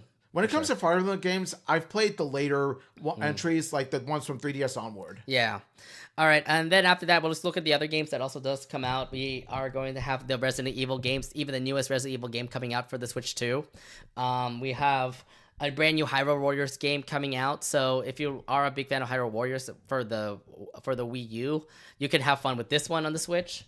Final Fantasy is also coming out for Switch 2. You have Monster Hunter games, Disgaea, P3 Reload. It's also coming for Switch 2. I am not surprised about that. I am not surprised about that. Even though I already own the PS5, I'm just happy Switch 2 owners get to experience this. Yeah, so we have those games coming out. We also have there's like other like classic games like Mortal Kombat coming out, Overcooked 2, Stardew Valley, what was it? The EAFC, Lego Voyagers, Dragon Quest, Hades 2, a Suika game. I didn't realize there's a Suika game for the console. That would be really fun to play. It's really just based up strategy game, but I heard a lot of people love playing that game. So yeah, that's fun. And then of course for the Switch, we only have Tomodachi Life, Super Mario Galaxy 1 and 2, and a bunch of other games. So overall, the whole thing about the Nintendo Direct actually was pretty entertaining. I did love the fact that we end up getting a brand new Fire Emblem game coming out, so I can't wait for that. But the fact that we have, obviously most of it was focused on Mario, and it did its promise, making the brand new Mario movie as well as giving you a lot of Galaxy stuff coming out. The first 20 minutes, all dedicated to Mario's 40th anniversary, is easily some of the best minutes I've watched on any Nintendo Direct in recent years. It was so beautiful. So yeah, Nintendo is going to have a brand new awesome year coming up in 2025 and 2026. So if you saw your favorite game on there, make sure you pre-order it. Get yourself ready for new games coming out for the Switch too. Yeah, I'm excited for myself as a Nintendo fan, and I'm excited for all you Nintendo fans as well that love Nintendo are getting these, including you, my friend. Yeah. It's all in all, I can't wait for all these. Yeah. So yeah, Nintendo Direct was definitely was really great. Can't wait for all these new games coming out. Yes. All right. Now, let's go on to our main subject today, and let's actually talk about these everlasting shows. Now, throughout the years, we have seen some particular animated shows run for many, many years. I would say probably over 10 seasons to say. I was kind of wondering, like, when it comes to these particular cartoons, when do you think ever has an endpoint to them? Yeah, of course we know a lot of shows that have run on for so long. There are some that at least know when to end, but then there are those that keep going on and on and on. They kept on going on, and I'm kind of wondering, like, what is it all about? Why do they always want to continue on with this series, and what's their main focus? Like, is it really worth continuing with this particular franchise for this network to say, right? Yeah, it's just we want to delve deep into why it is. So this is where we are going to be talking about a couple of shows that have been really long lasting, and we have to figure out like what impact they have done when it comes to, like, for example, like the new generation and our generation right now. So let's actually talk about this particular franchise. Unfortunately, we have to start off with SpongeBob SquarePants. I mean, 25 years with SpongeBob. This show has begun in 1999. It's been one of the longest Western animated shows. 25 years with over 300 episodes, includes spin-off shows like Patrick Star Show and Count Coral. Okay, so I have to say this. Like, how are you currently still like watching SpongeBob? Like, even with the new episodes and all? I would say no, I'm not. But even with all that, even though I'm not nearly as big a SpongeBob fan as I used to be when I was a kid, here's the thing. Love it or hate it, SpongeBob is still widely popular. It's been popular since its airtime. That's because it's the poster child of Nickelodeon. Yeah, it kind of is. And like, look at when you come into the other look at the other like shows that end up having being poster childs. For example, like Disney Channel, when they have like Mickey Mouse as the poster child. You don't really see a lot of Mickey Mouse shows anymore, right? Yeah. How about like Cartoon Network? They have an identity crisis right now, but they have ended. Teen Titans Go right now, I think, is their identity show, or Gumball, for example, because there is no identity for Cartoon Network because it's supposed to be just all cartoons and stuff like that. But they have long franchises in Cartoon Network, which is like Gumball, Teen Titans Go, again, identity crisis with that network. But Nickelodeon is pretty much just banking on SpongeBob. And they're doing it just so much on it. Like 25 years worth of SpongeBob. And there have been times where like I haven't been focusing on the show. Like I only like watched till like season 6 because the comedy kind of died out. There have been times in the past where I've called it Spongelodian, and it rings true to this day because like 80% of the time, their focus and their airtime is primarily SpongeBob. Yeah, especially if you're on like Nicktoons Network, which is always SpongeBob, like 24/7 and stuff. Even Loud House is getting shafted nowadays. Yeah, I don't know. Loud House has been on Teen Nick, or not even on the main network either, because SpongeBob continues to like take over the main network. There was a time where even Loud House beat SpongeBob in the ratings. Yeah, and they even won an Emmy too. So I'm just saying, like, maybe you have to recognize the other TV shows that are on Nickelodeon because they are also very popular as well. But no, I mean, so I would say like I stopped SpongeBob around like season 6, season 7, but it's now over like what, 20 seasons now for SpongeBob. Yeah. That's way too much of it. But we have to think about like, why is this taking why are we just continuing on with SpongeBob with Nickelodeon? And the first thing that comes to mind is that it's Nickelodeon's mascot and brand identity. It's kind of like what Disney has with Mickey Mouse, and what Warner Brothers has with Bugs Bunny. Do you agree with it? Like, because of the whole long franchise is the reason why like Nickelodeon continues to bank on this. It's like, okay, we're going to continue banking on SpongeBob, so we're going to continue making more and more content. Because a lot of people love SpongeBob, even the little kids, even the adults that have little kids now. If not for SpongeBob, Nickelodeon itself would have been in a similar position to Cartoon Network, where Nickelodeon would have had an identity crisis had SpongeBob not existed. Yeah. I have a feeling like, yeah, again, it's just more Nick's property and everything like that. There's also a lot of massive merchandising when it comes to this show because it's been selling to the public, and they have like so much stuff like Lego toys, video games, a lot of clothes that everybody's buying. Do you remember buying like any SpongeBob merchandise yourself?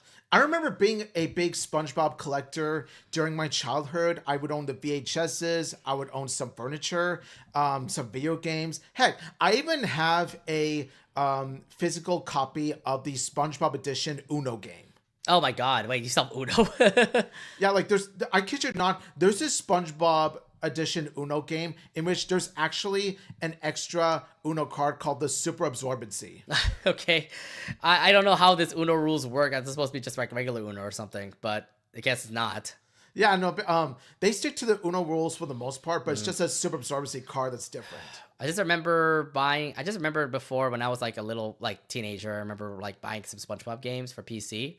Then they also have the SpongeBob DVDs and the tapes. Do you remember like buying those things too? I remember having a SpongeBob SquarePants has played a role in enhancing the amount of orange VHS I would own as a kid. Yeah, I remember buying the DVD, like one of their first DVDs on SpongeBob, and it had like only 10 episodes or something in it. Yeah, and I remember like marathoning it for a little bit. It even had like an uncut episode or something on it, which is pretty cool.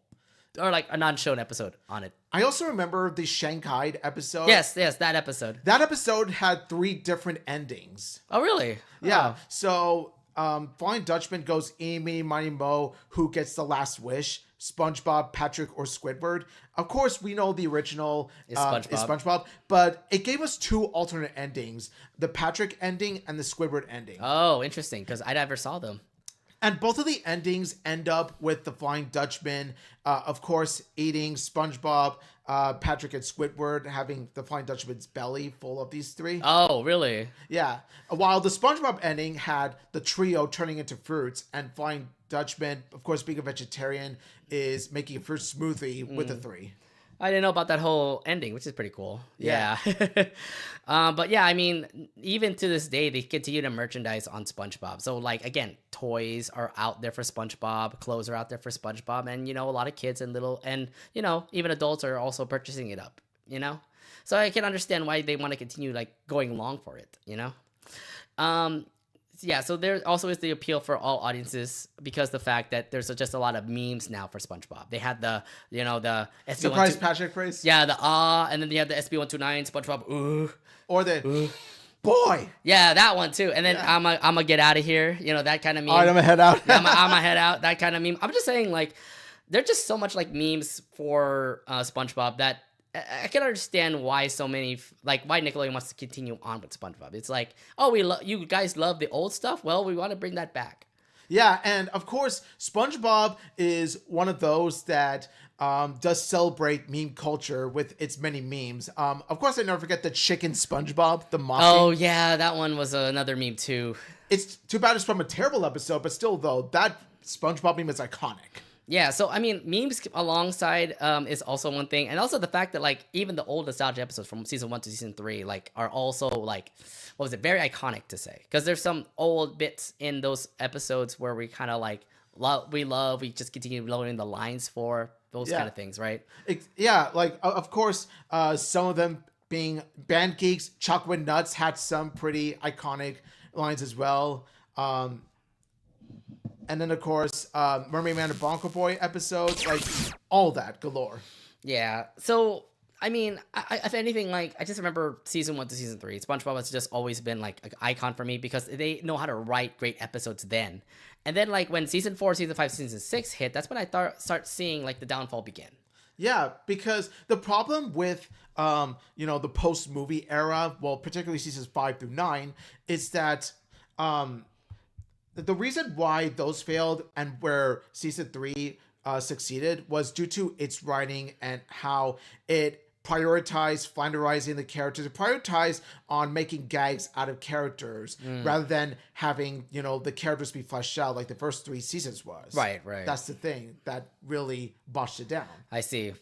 But I mean, like, I don't know what happened when it came to like making more SpongeBob, because I had a feeling like I thought it was the whole thing. Like, after the first movie came out, this was going to be the end of SpongeBob, right? That's what Hillenburg himself had planned for it to be. Yeah, but they continue to do more and more. And to be fair, like, I was also still watching those old SpongeBob episodes for, like, season 4 onward. But I also did notice that the comedy just kind of lacked. Very much so, because, like, season 4 was okay, but 5 through 9 were hot garbage. Because what happened was that...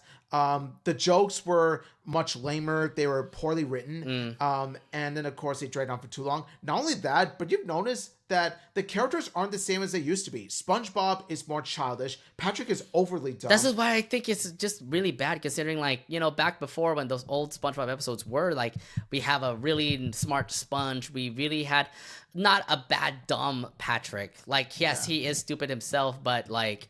They made him more stupid in the later seasons, and I'm like, am I really that entertained with a dumber Patrick Star? Am I really that entertained with a sponge that continues to just go all the time and just continue to be like a kid, like you said? The problem is that they were reduced to exaggerated personality traits where they don't feel like, their characters. They feel like one-note personality traits. Right. Like Mr. Pat Crab is all about money, and they always a lot of episodes with money involved him. Squidward continues to be Squidward, just be boring and stuff. Then look at Sandy Cheeks continues to be the smarter person. Again, like the traits have all been the same. Like it just stinks because the main characters just turn out to be worse, especially in the later seasons. Yeah, because Mr. Krabs, while he was greedy in the early episodes, he did show to have, some charm. There was some heart put into Mr. Krabs, especially when he was a fatherly figure to SpongeBob. But in the bad seasons, the bad episodes, he couldn't care less about SpongeBob and Squidward's lives as long as he makes profit. Mm-hmm. Yeah, I don't understand like what made this like downfall happen, but if you've been watching the latest episodes of SpongeBob, they're trying to bring the audience back by actually making episodes that actually appeal to the older audiences. Like the My Leg guy, they had an episode called My Leg, and they all go, my leg, my leg! Yeah, where he just screams my leg for most of the episode. Then they just call back to so many other things back in first season, second season, and I'm thinking like, oh, we really are going back to this, are we? They brought back Bubble Bass. They brought back Kevin the Sea Cucumber. Mm-hmm. They brought back these old characters. They even brought back... I just remember this episode where like Sandy apparently was like without her like her helmet and stuff, and she turned out to be like living under the water, which was like apparently an original concept from SpongeBob. It was for some reason, but I think the reason why the quality of the writing came back boosted up, not as much quality. Not as good quality as season 1 to 3, but still, though, it was decent quality. It's still decent, but I mean, like, I don't follow up on every SpongeBob anymore. I just know that from the way I'm hearing how SpongeBob is now, they are trying to bring back their audience with the older audience as well as with the younger generation too. So I highly admire what they're doing. Millennials with Gen Z with Gen whatever the next generation is. To just like I understand like what they're trying to do, trying to make sure everybody anybody continues to watch SpongeBob and knows SpongeBob a bit. And that's what makes me admire these recent seasons of SpongeBob, even though 1 through 3 are golden. What I admire about what they're doing SpongeBob nowadays is appealing to audiences of all ages. Whether you're the new generation kid that just want to watch a cartoon about a talking sponge, or whether you're an adult who wants to, watch SpongeBob and watch the old recurring characters you remember as a child come back. Yeah, what I like is that these episodes appeal to everyone. Yes. So I do love the formula that they're currently working on with SpongeBob. They also did make 2 new movies. You saw Sponge on the Run and Sponge Out of Water. Both really lackluster. I mean, the third one definitely was a bad one. And then you also did get the second movie, which I thought was okay. It felt like an episode from the way I saw that movie. I think that Sponge Out of Water was the actual return to SpongeBob to its former glory. Well, not former glory, but more like we get to see good SpongeBob come back. And the post-second movie is what really improved from the post-first movie era. Right. I think it all comes down to who's involved in making these episodes. Bill Hillenburg did come back for that movie too, so... Yeah, so ever since Steven Hillenburg left production after the first movie, when Paul Tibbitt took over, that's where things took a turn for the worst. Mm-hmm. But then he came back and there's how to all work out. Now, but unfortunately, he did pass away, and now the new seasons are with new writers and stuff like that. Mm-hmm. So, again, that's still a little topsy-turvy. Again, I don't follow up with all of SpongeBob anymore, but from the way I'm kind of thinking about what their plans are right now for SpongeBob, they're trying to at least again, appeal for everybody. Like with the memes that get called back for, like the characters that get called back, things that will make us say, oh, I remembered that from long ago. Yeah. Now, of course, even the recent seasons are not perfect. It's a mixture of both good episodes and bad episodes, but it's nice to know that we're never going back to that era of seasons 5 through 9 where it was all bad. Mm-hmm. I don't think we're going to be back in that kind of spot anymore. But nonetheless, SpongeBob is currently airing for 26 years. There are having new episodes still happening this year. Do you think it's gonna end eventually? I would say give it about even 20 more years because SpongeBob is that big. Yeah, from the way I'm kind of seeing how Nickelodeon is running it, I'm pretty sure SpongeBob's going to be on for many, many years to come. And it stinks because it's like, okay, like Disney Channel moves on from from their shows. Like the only thing that's long lasting in Disney Channel is Phineas and Ferb and Big City Greens. Yeah. And when you run SpongeBob where on for that long, It loses luster. Like you lose this luster, like what happened in season 5 through 9. Like that luster was gone, and they try to bring it back, and it works somehow. the problem is that you risk, like you said, losing its luster, but also there's the fact of how it gets more stale. Like the longer you run it, the more stale that the show gets. Like you lose meaning of what makes SpongeBob great to begin with. Yeah, and that's the other thing about it, because like SpongeBob, even though like we've watched SpongeBob for so many years, we are not seeing ourselves go back to it. So again, I don't see the appeal of SpongeBob anymore. Like I don't even watch SpongeBob the new seasons anymore. I only care for Loud House or whatever cartoons are currently on right now. But I'm at that age where I'm kind of like SpongeBob. You had your fun times. I love the memes and everything, but I don't see myself watching new episodes because I will not appeal to me. It will appeal for like my little kids. Yeah. Something. The thing is that I don't have anything against the SpongeBob show itself, especially what a huge impact it had on my childhood and everything. I love the memes and all that. There's a lot of good and fun that came out of SpongeBob. My problem is Nickelodeon itself banking the hell out of this IP. That's the problem. It all comes down to how Nickelodeon is handling SpongeBob as cash cow. It's cash cow right now, and I'm really hoping, like, because I know that there's new leadership in Nickelodeon, that they actually recognize like the cartoons that they currently have right now. Like, say for example, like Max and the Midnights. You have Rock Paper Scissors that has a second season. You have Loud House that is continuing on with more seasons that are somehow airing in other countries than this country for some reason. Bring back New Wish. And New Wish is still not having a second season. Bring back New Wish. I know. I'm just saying, like, Nickelodeon, you're just relying on SpongeBob. This is kind of like not the way that Nickelodeon is supposed to run. Give more opportunities for new cartoons, and then maybe lessen down on the Sponge, because we didn't need a Camp Coral. We didn't need a Patrick Star Show. Thank God both of them are going to be gone. It's all SpongeBob now, and hopefully it'll help with the new generation. I just really hope like none of these new spin-offs happen, because yeah, they're failures for sure. Variety. The key word is variety. Take note from Disney Channel. You need variety in your channel. Yeah, so hopefully Nickelodeon understands what the heck they're doing, but from the way I'm seeing it, there's probably like 20 more seasons of SpongeBob. Just wait and see. Yeah, and it makes me think, who's going to be the next Tom Kenny to voice SpongeBob? Who knows? He's going to lose his luster again. They might cancel the show. I was about to say, like, chances are, like, even when Tom Kenny retires as SpongeBob, they're gonna just bring in a new SpongeBob voiceover actor. which would be something. Yeah. Oh my gosh. Yeah. Anyways, so that's the end of our SpongeBob talk. But let's actually talk about another franchise that also did last longer than SpongeBob, and that is The Simpsons. They have been an adult animated sitcom since 1989. It was the star of an oriented like adult show. It was the poster child of Fox, hence why Fox kept Simpsons alive for so many years. But dude, it's been since 1989. And again, more seasons of Simpsons have been continuing on for so long. What's making it stay alive? Like ever since before I was born and all. Yeah, it all comes down to, much like how Nickelodeon relies on SpongeBob to keep them successful, Fox is treating Simpsons in the same way. Like, Fox looks at Simpsons as their cash cow, their main IP that keeps them afloat. Yeah, maybe just for Fox adult animation, because Fox is a big identity itself, and they're really banking on like other shows, like for example Hell's Kitchen with Chef Ramsay's like huge shows and everything. Even like some of the reality shows that are in the network have been pretty good. Like what was it? There was like a Weakest Link show that's pretty good. Again, live action has just been mostly on the stuff, and only Sunday nights have they been airing adult animated cartoons, and that's where you get to see The Simpsons.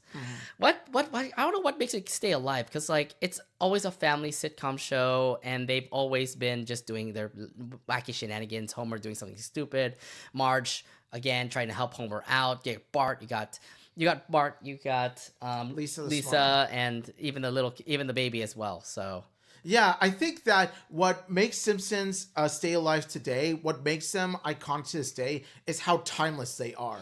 Like like no matter how old The Simpsons gets, like as a TV show, you kind of still appreciate it for being the stepping stone of adult animated sitcoms. Do you know any like fond memories when it comes to The Simpsons? Because I did lose interest in Simpsons like after I'm gonna be honest, like high school. That's when I stopped watching Simpsons, and there still continues more and more seasons of Simpsons. I do have to say this: animation did improve, which is pretty neat, but the whole like stick when it comes to Simpsons has always been like new content comes, like there's new things happening out there that will be very helpful for the Simpsons, right? Yeah, and I think that with The Simpsons, I think my problem with the current seasons is how, like, even though around the world in the universe, you know how technology evolves, but The Simpsons still stay the same age. I mean, South Park does this too, but at least that has a point. With Simpsons, though, it feels like they focus more on, in comparison to the first 10 seasons, I feel like the show relies on gag-heavy comedy more so than telling actual stories. Because I remember, I remember the old seasons of Simpsons. They actually do have emotional like depth.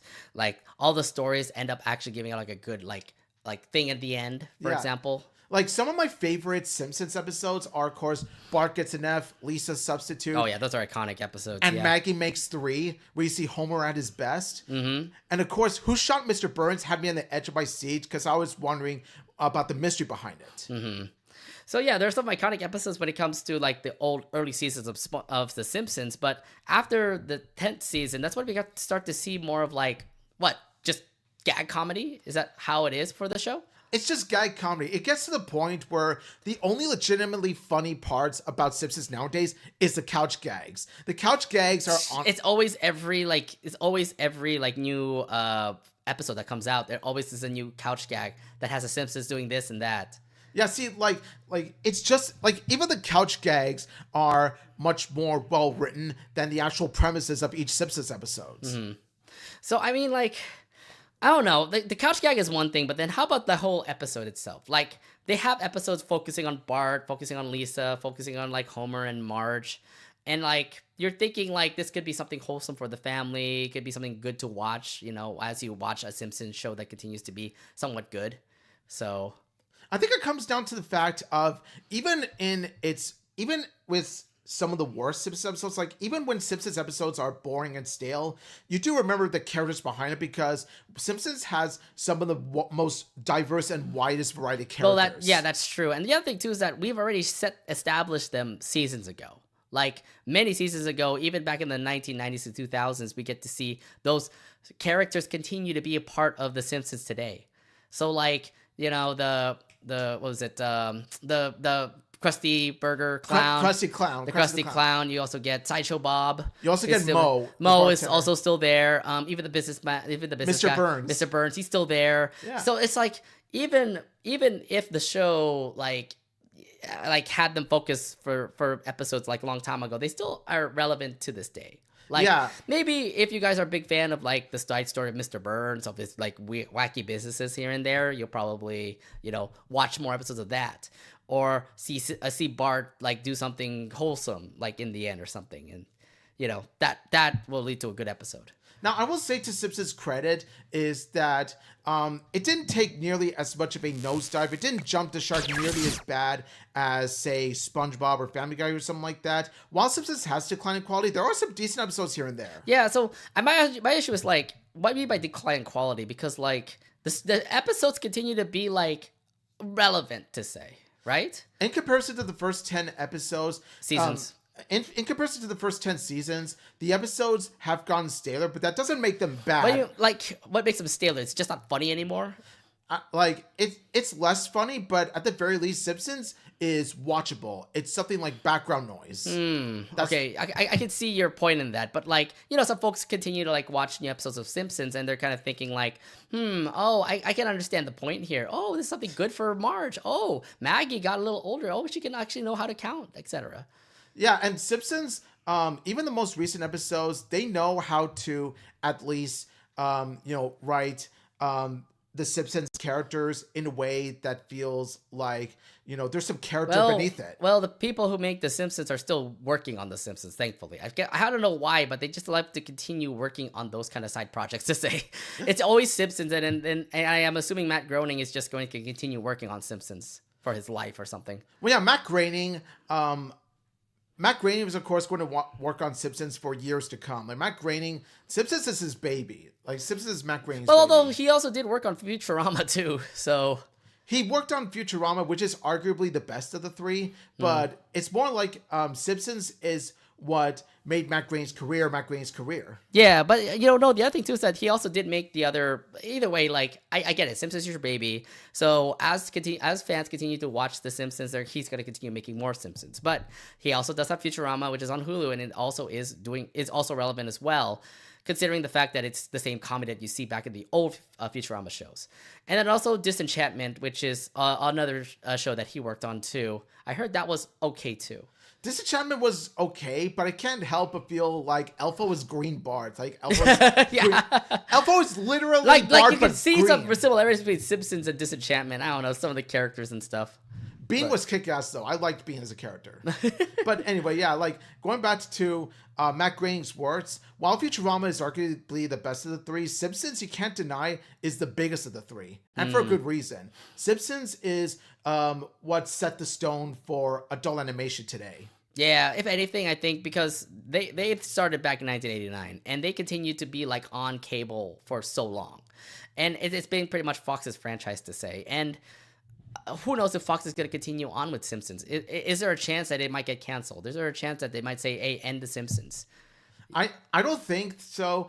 At least not for a good long while, because like SpongeBob was the face of Nickelodeon, Simpsons is the face of Fox. Like other than Simpsons, what could really take the realm as Fox's big anime show? Yeah, that's another big question too, because they have a lot of animated shows on Fox. They have Bob's Burgers. They have Crapopolis. They have Family Guy. They even continue on with just more and more cartoons. It does think that some of them did end, like Great North, for example, that ended now. And I heard that was also a pretty good show, considering like kind of relative to Bob's Burgers to say. But I mean, like, there's going to be an endpoint eventually for Simpsons, but just the fact that it still stays relevant, there's still wholesomeness when it comes to The Simpsons, and the fact that, like, the characters are still, like, relatable to us to this day. I have a feeling it's still aiming towards, like, the older generation, even, like, older, like, 65 plus Americans, plus, like, us who are, like, grew up with The Simpsons, and now we're, like, 30 years old watching The Simpsons. It still relates to us a whole lot more. So I like the formula that they're running with The Simpsons, but nonetheless, I don't know. Like if they did end it, something tells me Fox is just changing their formula and say like no more animated cartoons or something like that in their lineup. Yeah, I would say much like with SpongeBob, there are episodes of Simpsons nowadays that can be good. Simpsons can be good nowadays, but there's a mixture of good episodes and bad episodes. So you're kind of like at my point where like Simpsons can't really end. Like if it ends, that will mean like the end of like animation on Fox. I would say that I would say you summed it up best. Okay, I think so, because like you already got rid of King of the Hill, which is now on Hulu.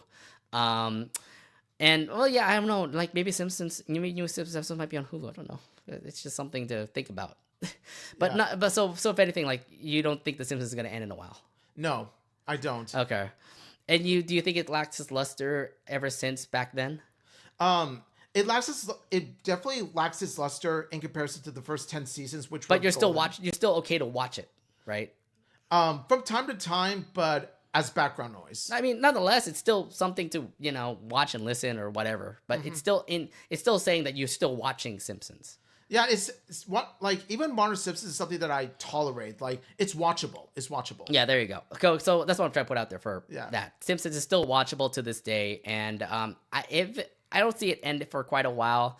If anything, it's still like notable for everybody, because like every person who's gonna be watching The Simpsons are gonna be saying like, "Hey, it relates to me. Hey, it relates to my family. Hey, it relates to what I was watching when I was like watching The Simpsons from a long time ago." So I can understand it continuing on with Fox, but if it does get canceled, I do have a feeling that it will possibly be the end for animation on Fox, which would stink. Yeah, and like not even Family Guy would save it if Simpsons were to Yeah, step in. exactly. Speaking of which, Speaking of which, there is also Family Guy.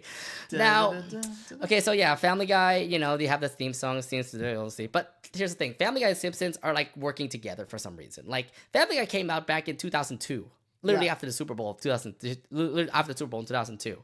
And that was very impressive. Only had like 8 episodes in the first season, but ever since then, season 2, season 3 of Family Guy turned out to be really good. It had like their great shtick comedies. They have all that they have like all these flashback moments, which always turns out to be fun. Yeah, the cutaway gags. The cutaway gags are always fun to watch. Yeah. But yes, Family Guy has been quite like iconic for us. How do you feel about Family Guy, like when you were watching it before? So when I was watching the early seasons of Family Guy before, the moment I first saw Family Guy, I thought to myself, this is a show unlike any other comedy because it doesn't just tell a point A to point B storyline. They actually add flashback scenes, like cutaway gags. Which I thought was actually pretty funny. I think it just kind of like brings up the comedy a whole lot more. Especially the fact that like, you know, Peter will just put up some like random cutaway gag and we get to see the cutaway gag there. The cutaway gags are the core of Family Guy's humor. Mm-hmm. And it's also helped that Seth MacFarlane himself is a comedic genius. He's really funny. Like the way that he kind of like runs his shows have been like really funny to say. I mean, I just remember the first 3 seasons of Family Guy. They all aired on Fox, but I know it did get canceled. We have to talk about that actually because it was supposed to be just a 3-season show. Because it only lasted for 3 seasons. Because of the lack of ratings in Fox, it did get canceled. But it got picked up by Adult Swim. Adult Swim had more viewers out there watching Family Guy, and again, it's only just 3 seasons. That they even brought out like many old like lost episodes, like the You Wish Upon a Weinstein episode. That one was a funny episode as well. I need a chew. Oh God, don't say that here. But ever since then, after its success on Adult Swim, Fox picked it up again and added brand new seasons of Family Guy. And it turned out to go really well. Like season 4, season 5 did pretty well. And then we start to see the decline of Family Guy from there. Mm-hmm. But I do want to explain like how the formula was. Because the formula was just regular comedy via, you know, cutaway scenes. Yes. And at the same time, they also did have some important like episodes that made like... I just remember seeing season 4 episodes where they... Like I remember the first episode where they like tried to chase down Mel Gibson for like a Passion of the Christ movie. Yes, I remember that. And I remember like the episode where like Meg was going to be like a superstar because she now became so popular after like changing her whole image. And I also remember Peter being a newscaster when he did "You Know What Really Grinds My Gears." Yeah, that one too. And that also was a thing too. Like remember when the older Stewie came out of nowhere? Yes. See, they had some great moments in the new seasons of Family Guy, like season 4, season 5. Like I have to say, season 1, season 3 was just really great. Like I always watch season 1 to season 3 of Family Guy because they're all iconic to me. They have really great comedy. They have really great storylines here and there. And then season 4, season 5 did pretty good as well. Yeah. So, yeah, the first 5 seasons of Family Guy are definitely like the very best of Family Guy because they managed to work well off the cutaway gag style of humor while presenting the characters as, you know, fleshed out characters as opposed to their exaggerated traits that they did much later on. Right. I was just, again, really funny with the new with that formula they had. But when it went to season 6, I believe the episode was when they went to a mansion all together. That's when I started to see the decline. Because it's like, okay, now we're just going to be focusing on a story. Yeah. Not like any cutaway guys or anything like that. It's just going to be like, oh, everybody in a mansion, like people die and they're not going to come back. To be fair, there are a couple episodes in which there are no cutaway gags that are decent. The mansion one you brought up, but I also want to bring up the one where Brian and Stewie are locked in a vault. Oh, that one was a really good one too, yeah. No cutaway gags, no music. Okay, so those are really iconic, and again, there are just some episodes that still end up doing well. Remember the Road to Rhode Island? Those kind of episodes? They did have some more roads out there. I remember the Road to North Pole, which was also pretty funny itself. Like there are a lot of musical scenes, but at the same time, there was a really great story where you get to see like Stewie and Brian go all the way to the North Pole to get give the wish for Stewie, for example. One I'll never forget is the Road to Multiverse, in which they go through. Oh, that was a good one too. See, I'm telling you, like these are even in the later seasons, like season 6, season 7 of Family Guy, and they're still iconic too. Yeah, the Road to series is some of the best Family Guy episodes out there because they work well off of really capturing the chemistry between Stewie and Brian. Mm-hmm. But I'm not talking about the road a lot. There are a lot of other episodes that were also still iconic. I mean, I don't really know where the decline was, but I do remember seeing like some episodes where I did feel like, okay, I think I'm not getting it anymore. Like, I just remember seeing, like, I think through season 8, and I remember Cleveland did come back for Family Guy as well, considering the Cleveland show did get canceled, and now he came back to Family Guy. Making the Cleveland show pointless. Oh, and also another thing, too, they did have a crossover with The Simpsons, too. So, I remember Simpsons Guy, because, of course, they got to acknowledge that, hey, Family Guy and Simpsons has Fox's 2 animated families together, so why not crossover, you know? Mm-hmm.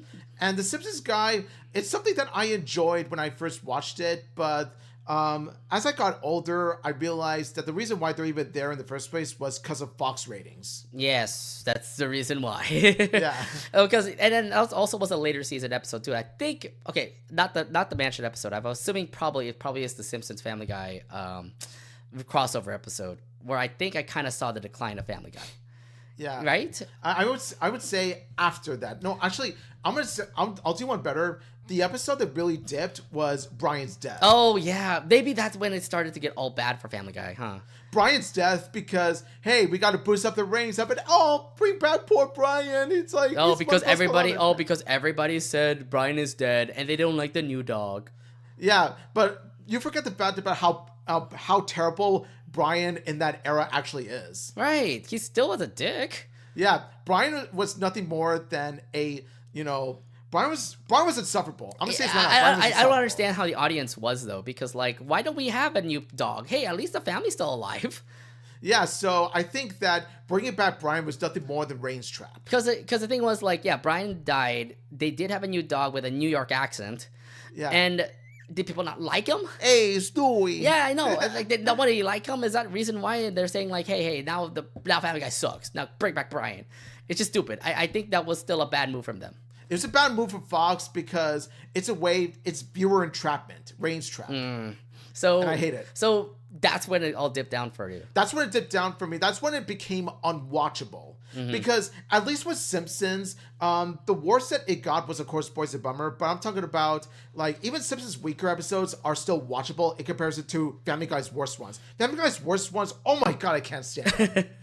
I mean, to this day, they still are having worse ones right now. And honestly, I haven't watched Family Guy ever since, like, I think ever since that Brian's death episode. Because, like, ever since then, it just continued to be the same old shtick comedy. There is, like, focused episodes on, like, for example, Quagmire or Joe or, Lois or even, like, Lois's parents. Like, there are some focused episodes here and there, but, like, the comedy kind of did lackluster. Yeah, but it's so... I think what really, made Family Guy dip is the humor got much more mean-spirited in tone. Mm. The cut-up gags dragged on for way too long. Mm. And the Family Guy characters themselves were unlikable, not just Brian. Like, Peter Griffin became dumb up to the point where he's sociopathic. Ugh. And then even there was also chances where I'm seeing, like, when are you all going to divorce? Because there were just so many signs saying, where is Lois and Peter going to divorce? Because they keep on saying that. Like, every time. It's like, no, we'll discuss this later. Peter and Lois even tend to cheat on each other. That should have been... That's what makes it so, like, cringeworthy, too. I'm like, then break up. I'm pretty sure Meg and Chris know the situation now.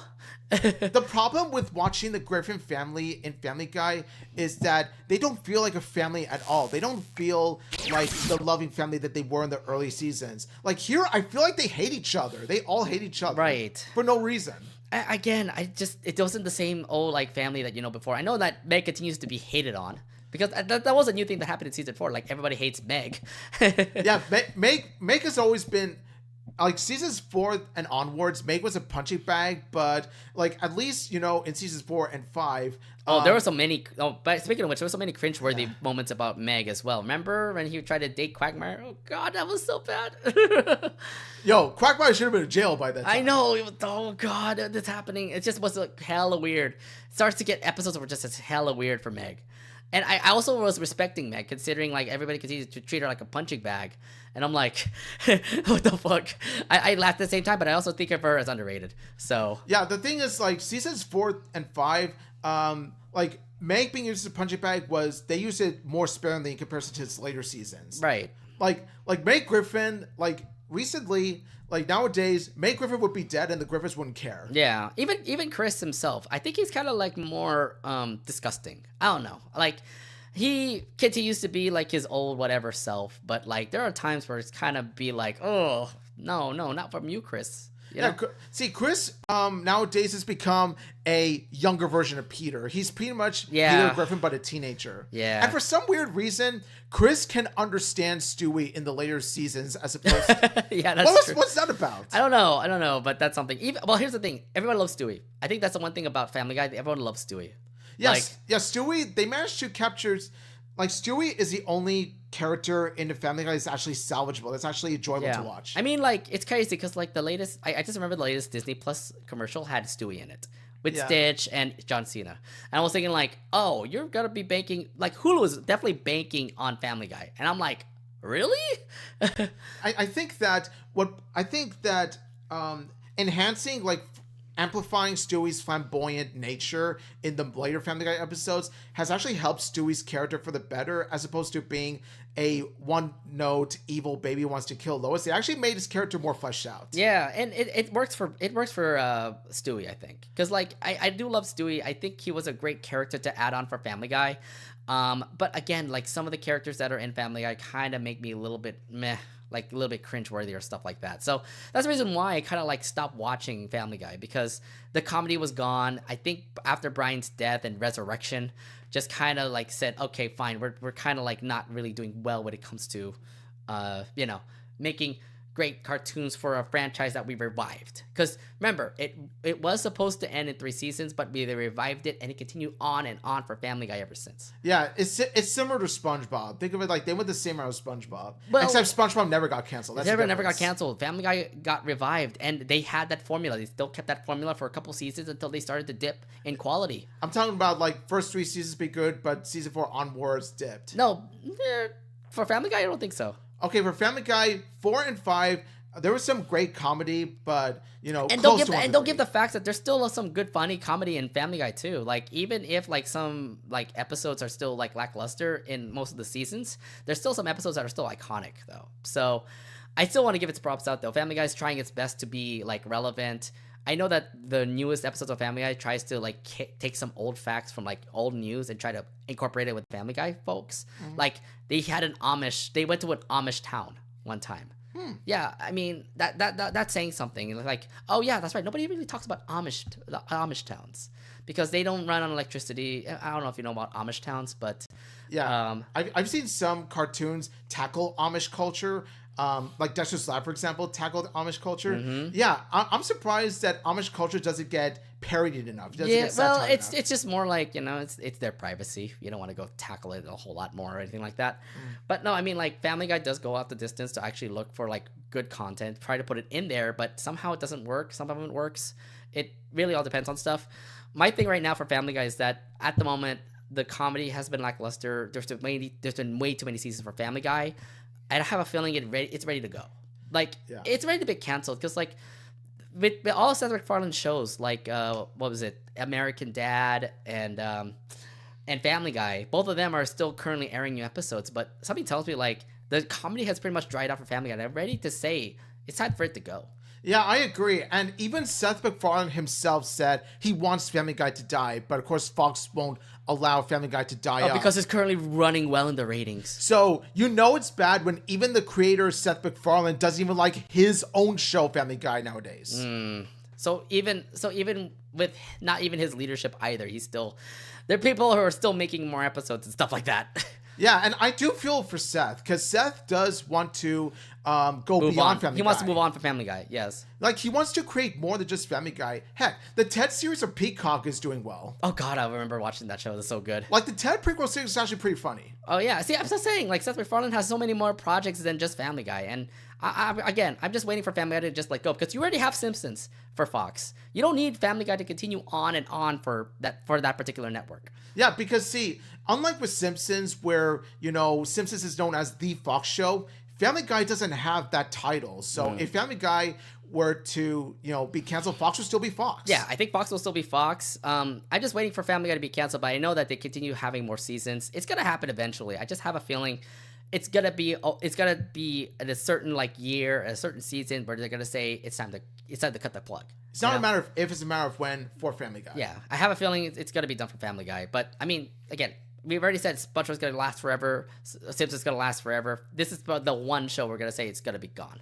Yeah, Family Guy is going to meet its end way before the other two. We'll see. It really all depends on like how the ratings are. Apparently, it's so good in Hulu right now for Family Guy. But speaking of ratings, there is another show that has been going on for such a long time, and we're kind of wondering why hasn't this been canceled? Although to be fair, from the way the formula works for this show, it makes sense why it's still on, and that is South Park. Yes, going down to South Park. Let's go. Now, usually with shows like SpongeBob and Family Guy, they have its run for as long as they have. You would expect that they have severely declined in quality as compared to the earlier seasons, which we talked about when it comes to Simpsons, Family Guy, and SpongeBob. But South Park continues to be relevant considering how they make their episodes. Because if you've been watching like the latest seasons of South Park, they have just been tackling everything that happened like last week. Yeah, if you notice, like South Park is really up to date in terms of the commentary that it pulls off. That, like you said, it's very relevant to nowadays. It feels like they hold up a mirror of today's world. Yeah, but I mean, there's some episodes that came out, like even in the first episodes of like South Park, they tackled like any kind of pop culture. Like I remember the Pokemon episode. Damn it, this is not Japan. So I mean, the comedy back then was just all great, and also the fact that Kenny always died in every episode. Oh my god, they killed Kenny! You bastards! That has always been a catchphrase for me every time I watch South Park. By the way, now it's gone. Now Kenny's not dead anymore. So yeah, no, they don't play that gag in every single episode anymore. No, because I think they know it's getting old. Yeah. So. And so, like, I can understand from that point of view, okay, you don't have to have Kenny die all the time. Like, putting Kenny's death here and there, but not all the time. Yeah. So, South Park is currently running your 27th season so far. And they have been, and I think the formula has just been straightforward.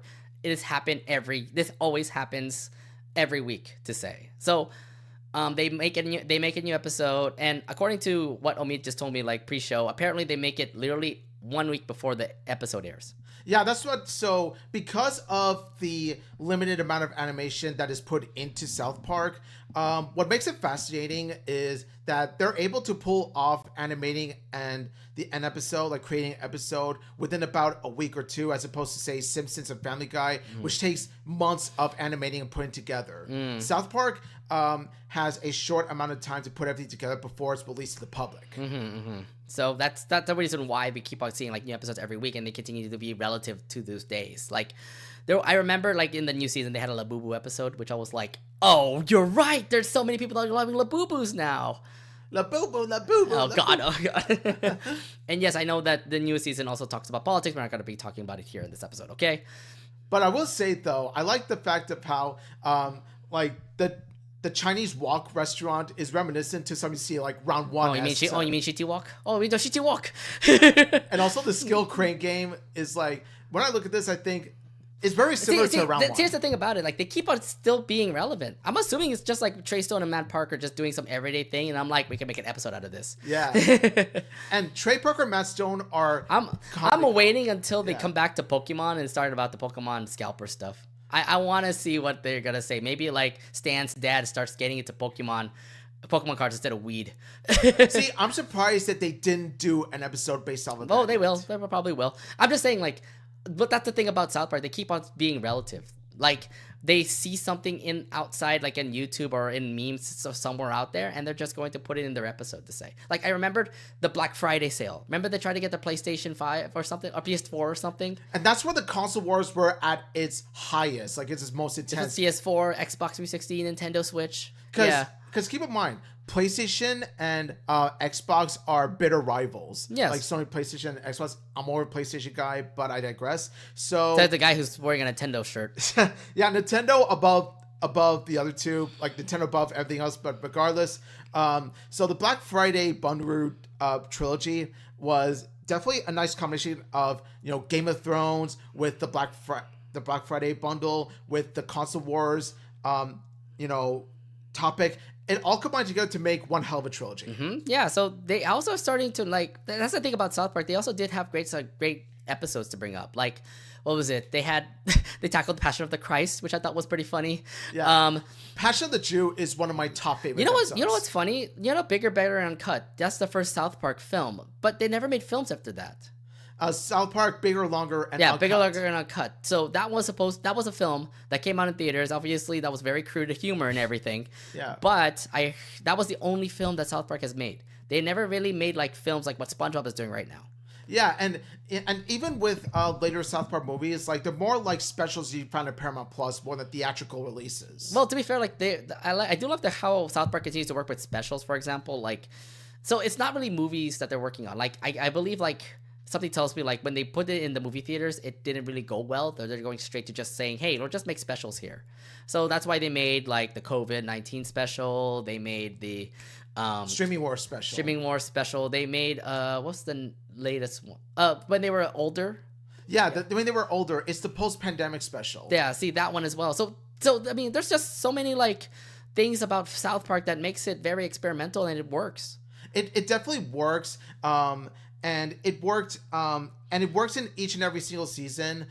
Even though the early seasons do focus more on like the random humor, wacky aspects of the show, like the modern South Park episodes really dive deep into, you know, story arcs. There's even story arcs there, and they make the story and characters and humor more mature. I know this is supposed to also intend for like mature audiences as well. So they do tackle everything. Politics, again, we won't explain much, but they do tackle like anything in the social norm, like LGBT. Remember, there are two characters that were confirmed gay. I know, I remember that. Yeah, so that was really great. Again, anything Pokemon. They even did a League of Legends. Oh, sorry, they even did a what was it? Lord of the Rings sort of thing, which also became a video game too. And of course, it's very. Yeah, Stick of Truth. I remember playing Stick of Truth. So that game.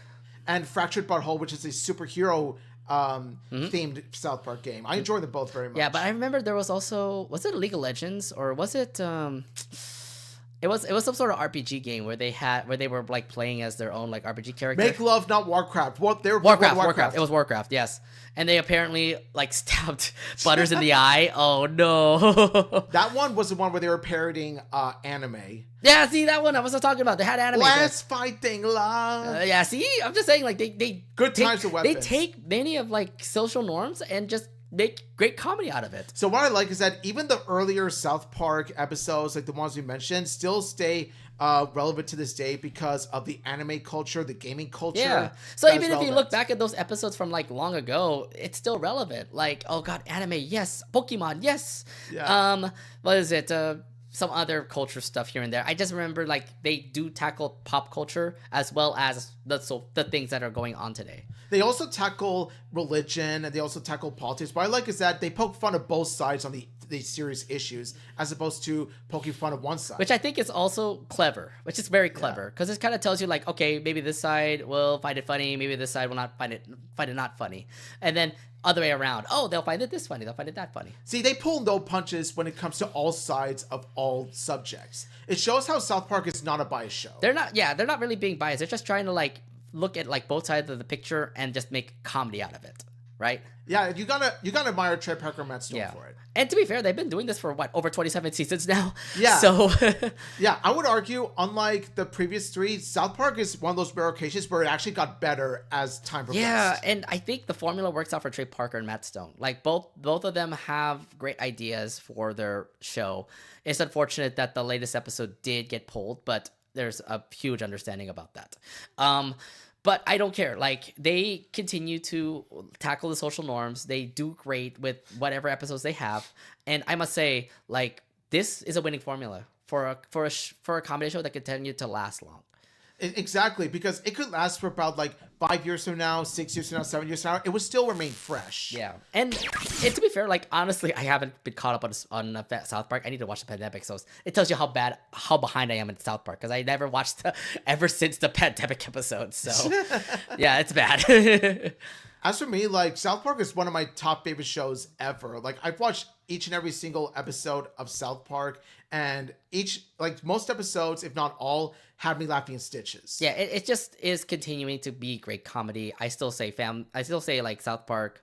If they continue on with running this formula, I can understand why this is Comedy Central's cash cow right now. Yes. So I know that Comedy Central continues to make some animated projects here and there, but they can never ever withstand when it comes to South Park. It's always going to be South Park right now. I agree 100%, man. Like, South Park is a king of Y'all mature remember cartoons. Drawn Together? Remember that show? I'm sorry, that was comedy gold for me, but I can understand why it got canceled. It's just not correct. Something about Drawn Together just didn't appeal to me. I loved it when I was watching it back then. I understand why you and others who grew up with it would love it. But oh my god, Arisa's princess. Ooh. Not only that, you got the pig character, you got this yellow character that's supposed to be a SpongeBob character. You even have a freaking like gay link. Like, what is that about? I don't care. It was just absolute comedy gold. You even had a freaking like Betty Boop slut or something. I don't know. Yeah. I know it's supposed to be random ass comedy, but like it worked for like 2 seasons, and then the third season hit, and I understand why it started to end. But I want to give a shout out to Drawn Together. They tried to compete with South Park. They never did.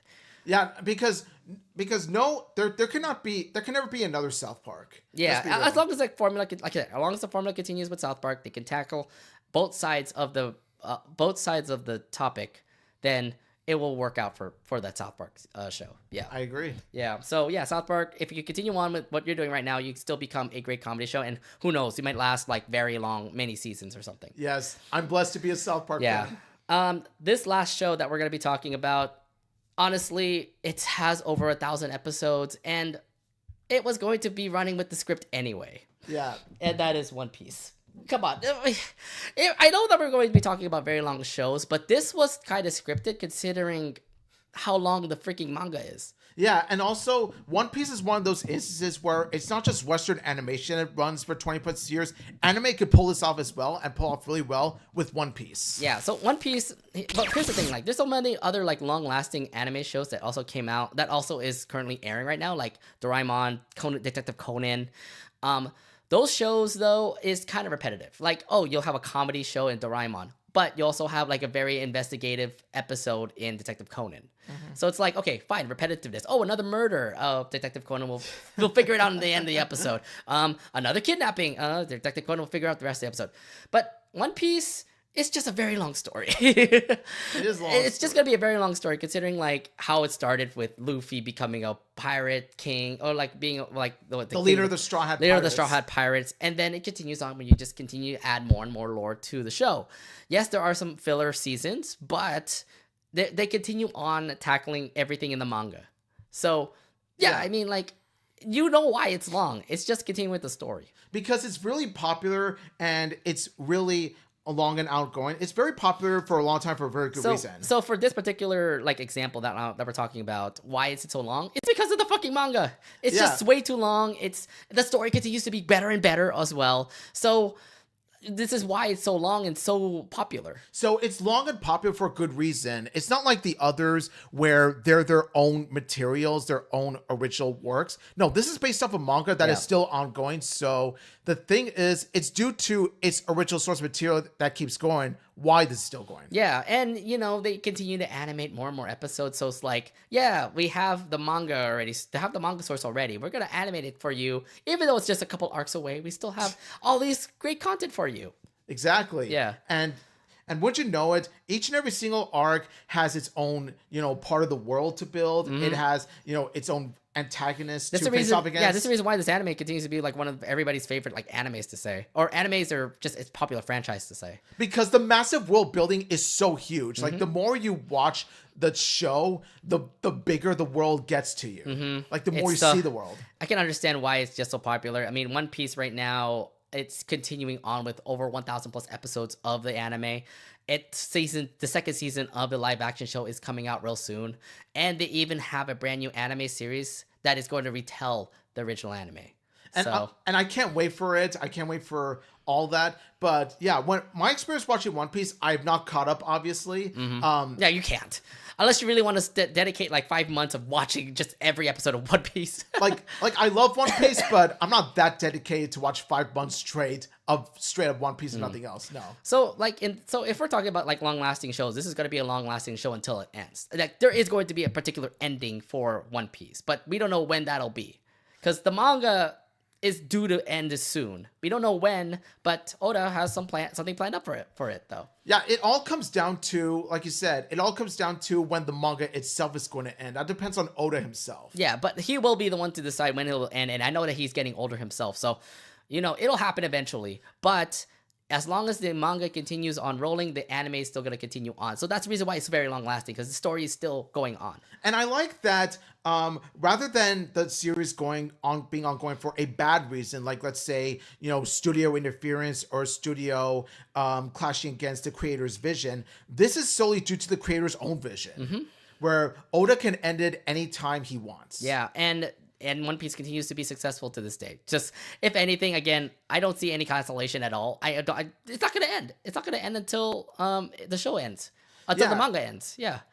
Something tells me that it'll end. It's not a matter of if, it's a matter of when. I'm going to say I'm going to give it 5 more years. Just 5 more years. Again, I'm not putting specifics here. I am not telling Oda to stop. Let him continue. Let him cook. It's more of a prediction. No, I'm not. Who cares about a prediction? Let you continue to work on this piece, and then when it's ready to end, it's ready to end. Yeah, but even though I'm not nearly caught up on the source material, I can't wait to see what Oda himself is going to cook up. Yeah. Like more islands, bigger fish to fry, more villains to face up, more everything. Right. So all in all, when it comes to these cartoons that we've discussed, because we're running out of time, this is probably the only cartoons that we'll discuss, considering that they're very long-lasting and everything, and they're currently airing right now.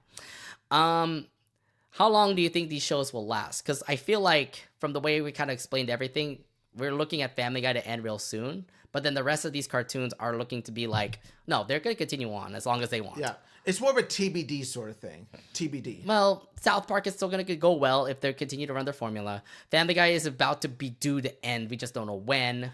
Yeah. Please, Fox, let it go. Simpsons continues to be long running, but who knows, when Simpsons starts to pull the plug on Fox, then it could be the end of adult animation, this is something I'm scared about. And SpongeBob needs to go. Like, there has to be an end date for SpongeBob. But knowing how Nickelodeon continues to be like its cash cow, it's gonna continue on and on and on and on and on. Yeah. Which, to be fair, I don't like, because like you've seen some franchises just end the way they do. It's gonna happen eventually, but yeah, SpongeBob needs to go. Rugrats ended like randomly too. So. Yeah, see, at least that knew when to end. But the thing with SpongeBob is that, much like how Fox relies on Simpsons, Nickelodeon relies heavily on SpongeBob, but to a fault.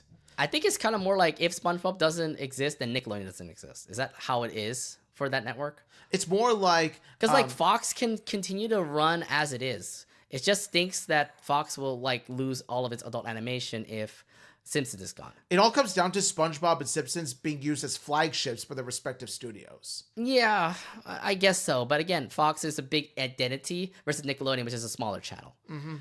But yeah, in terms of Nickelodeon's end, I don't think SpongeBob needs to go away. I think that Nickelodeon needs to show less SpongeBob and more other shows. Yeah, and then maybe we could bring the viewers back. Also, to be fair, again, cable is kind of ending anyway, so who knows? Maybe it might just be on Paramount Plus. I don't know. Yeah, you might as well go to Paramount Plus for future Nick shows. But no matter what, these long-lasting shows kind of does take a point here, where there's a reason why they continue to be long-lasting. Though some might say this should be gone soon, there's an understanding of why some just continue to be relevant to this day. Yeah, whether it be the merchandising, the world building, the ratings, or just anything that catches your eye and makes you think, okay, this is what makes this show special. So of course I'm going to keep watching it, and of course the studios are going to keep showing more episodes because of it. Mm-hmm. Yeah, and I think that's pretty much put my point there. I don't have anything else to say. I will say, though, it makes you wonder what other shows are going to keep running other than the four. Well, from what I'm seeing right now, none of them are actually looking to last long. Maybe Fox has some formula to keep Bob's Burgers continuing on. American Dad is also continuing on as well. But, like, other cartoons that you see on like kids networks, they're kind of in the gray area right now. Like Gumball came back, but who knows how many seasons that will last. Loud House continues for 10 seasons, but who knows if that's gonna last, you know? Yeah, the Loud House is going to have a shorter time span than SpongeBob, but the Loud House is still going to go on regardless. Yeah, well I don't know. I don't know. So it's again, like what made the question is what makes these cartoons so long lasting versus the other cartoons that we have to this day. I don't think, in all honesty, in the future, I don't think I see a cartoon lasting more than 10 seasons anymore. Yeah, I think that it's kind of too early to tell which is going to be the next show that's going to run on for so long. But as of now, when we just remember, as shows continue to go on, they do lack its luster. Remember, Fairly Odd Parents did the same thing, and it definitely did lack its luster. I have to admit this for Loud House fans, there is some times where I do think that they kind of did lack its luster too. Yeah, so there are some Loud House episodes, especially those to this day, that they end up being bland I'm just saying, like, maybe it is a good thing to actually not go over 10 seasons. Yeah, because I don't want it to go forever and ever, honestly. Like, if a show continues to be going on forever, then you can understand why it starts to lackluster. Like, you can understand why some folks just start to not watch that show anymore. You know? And it doesn't help that there are actually some, potentially great story ideas that have yet to be developed. Indeed. So, again... my point is, I don't think a cartoon will ever last 10 seasons anymore. These cartoons that we discussed tonight are going to be those long-lasting cartoons that are going to be on forever. But who knows? Maybe out of the blue, there could be a cartoon that continues to be so popular that it's just going to last more on and on and on and on. One thing you gotta know about the future is that it's very unpredictable. So at this point, that's all we can say. That's all I can... Yeah, I got nothing much to say. So I think I pretty much put my point out for there. I need to watch more South Park. Please do. I know. I need to catch up on South Park. Oh my gosh. But yeah, that's pretty much it for our episode. I hope you guys loved our little enjoyment about all the long-lasting episodes. I did say this is going to be a big, long discussion, knowing the fact that there's just so many of them out there.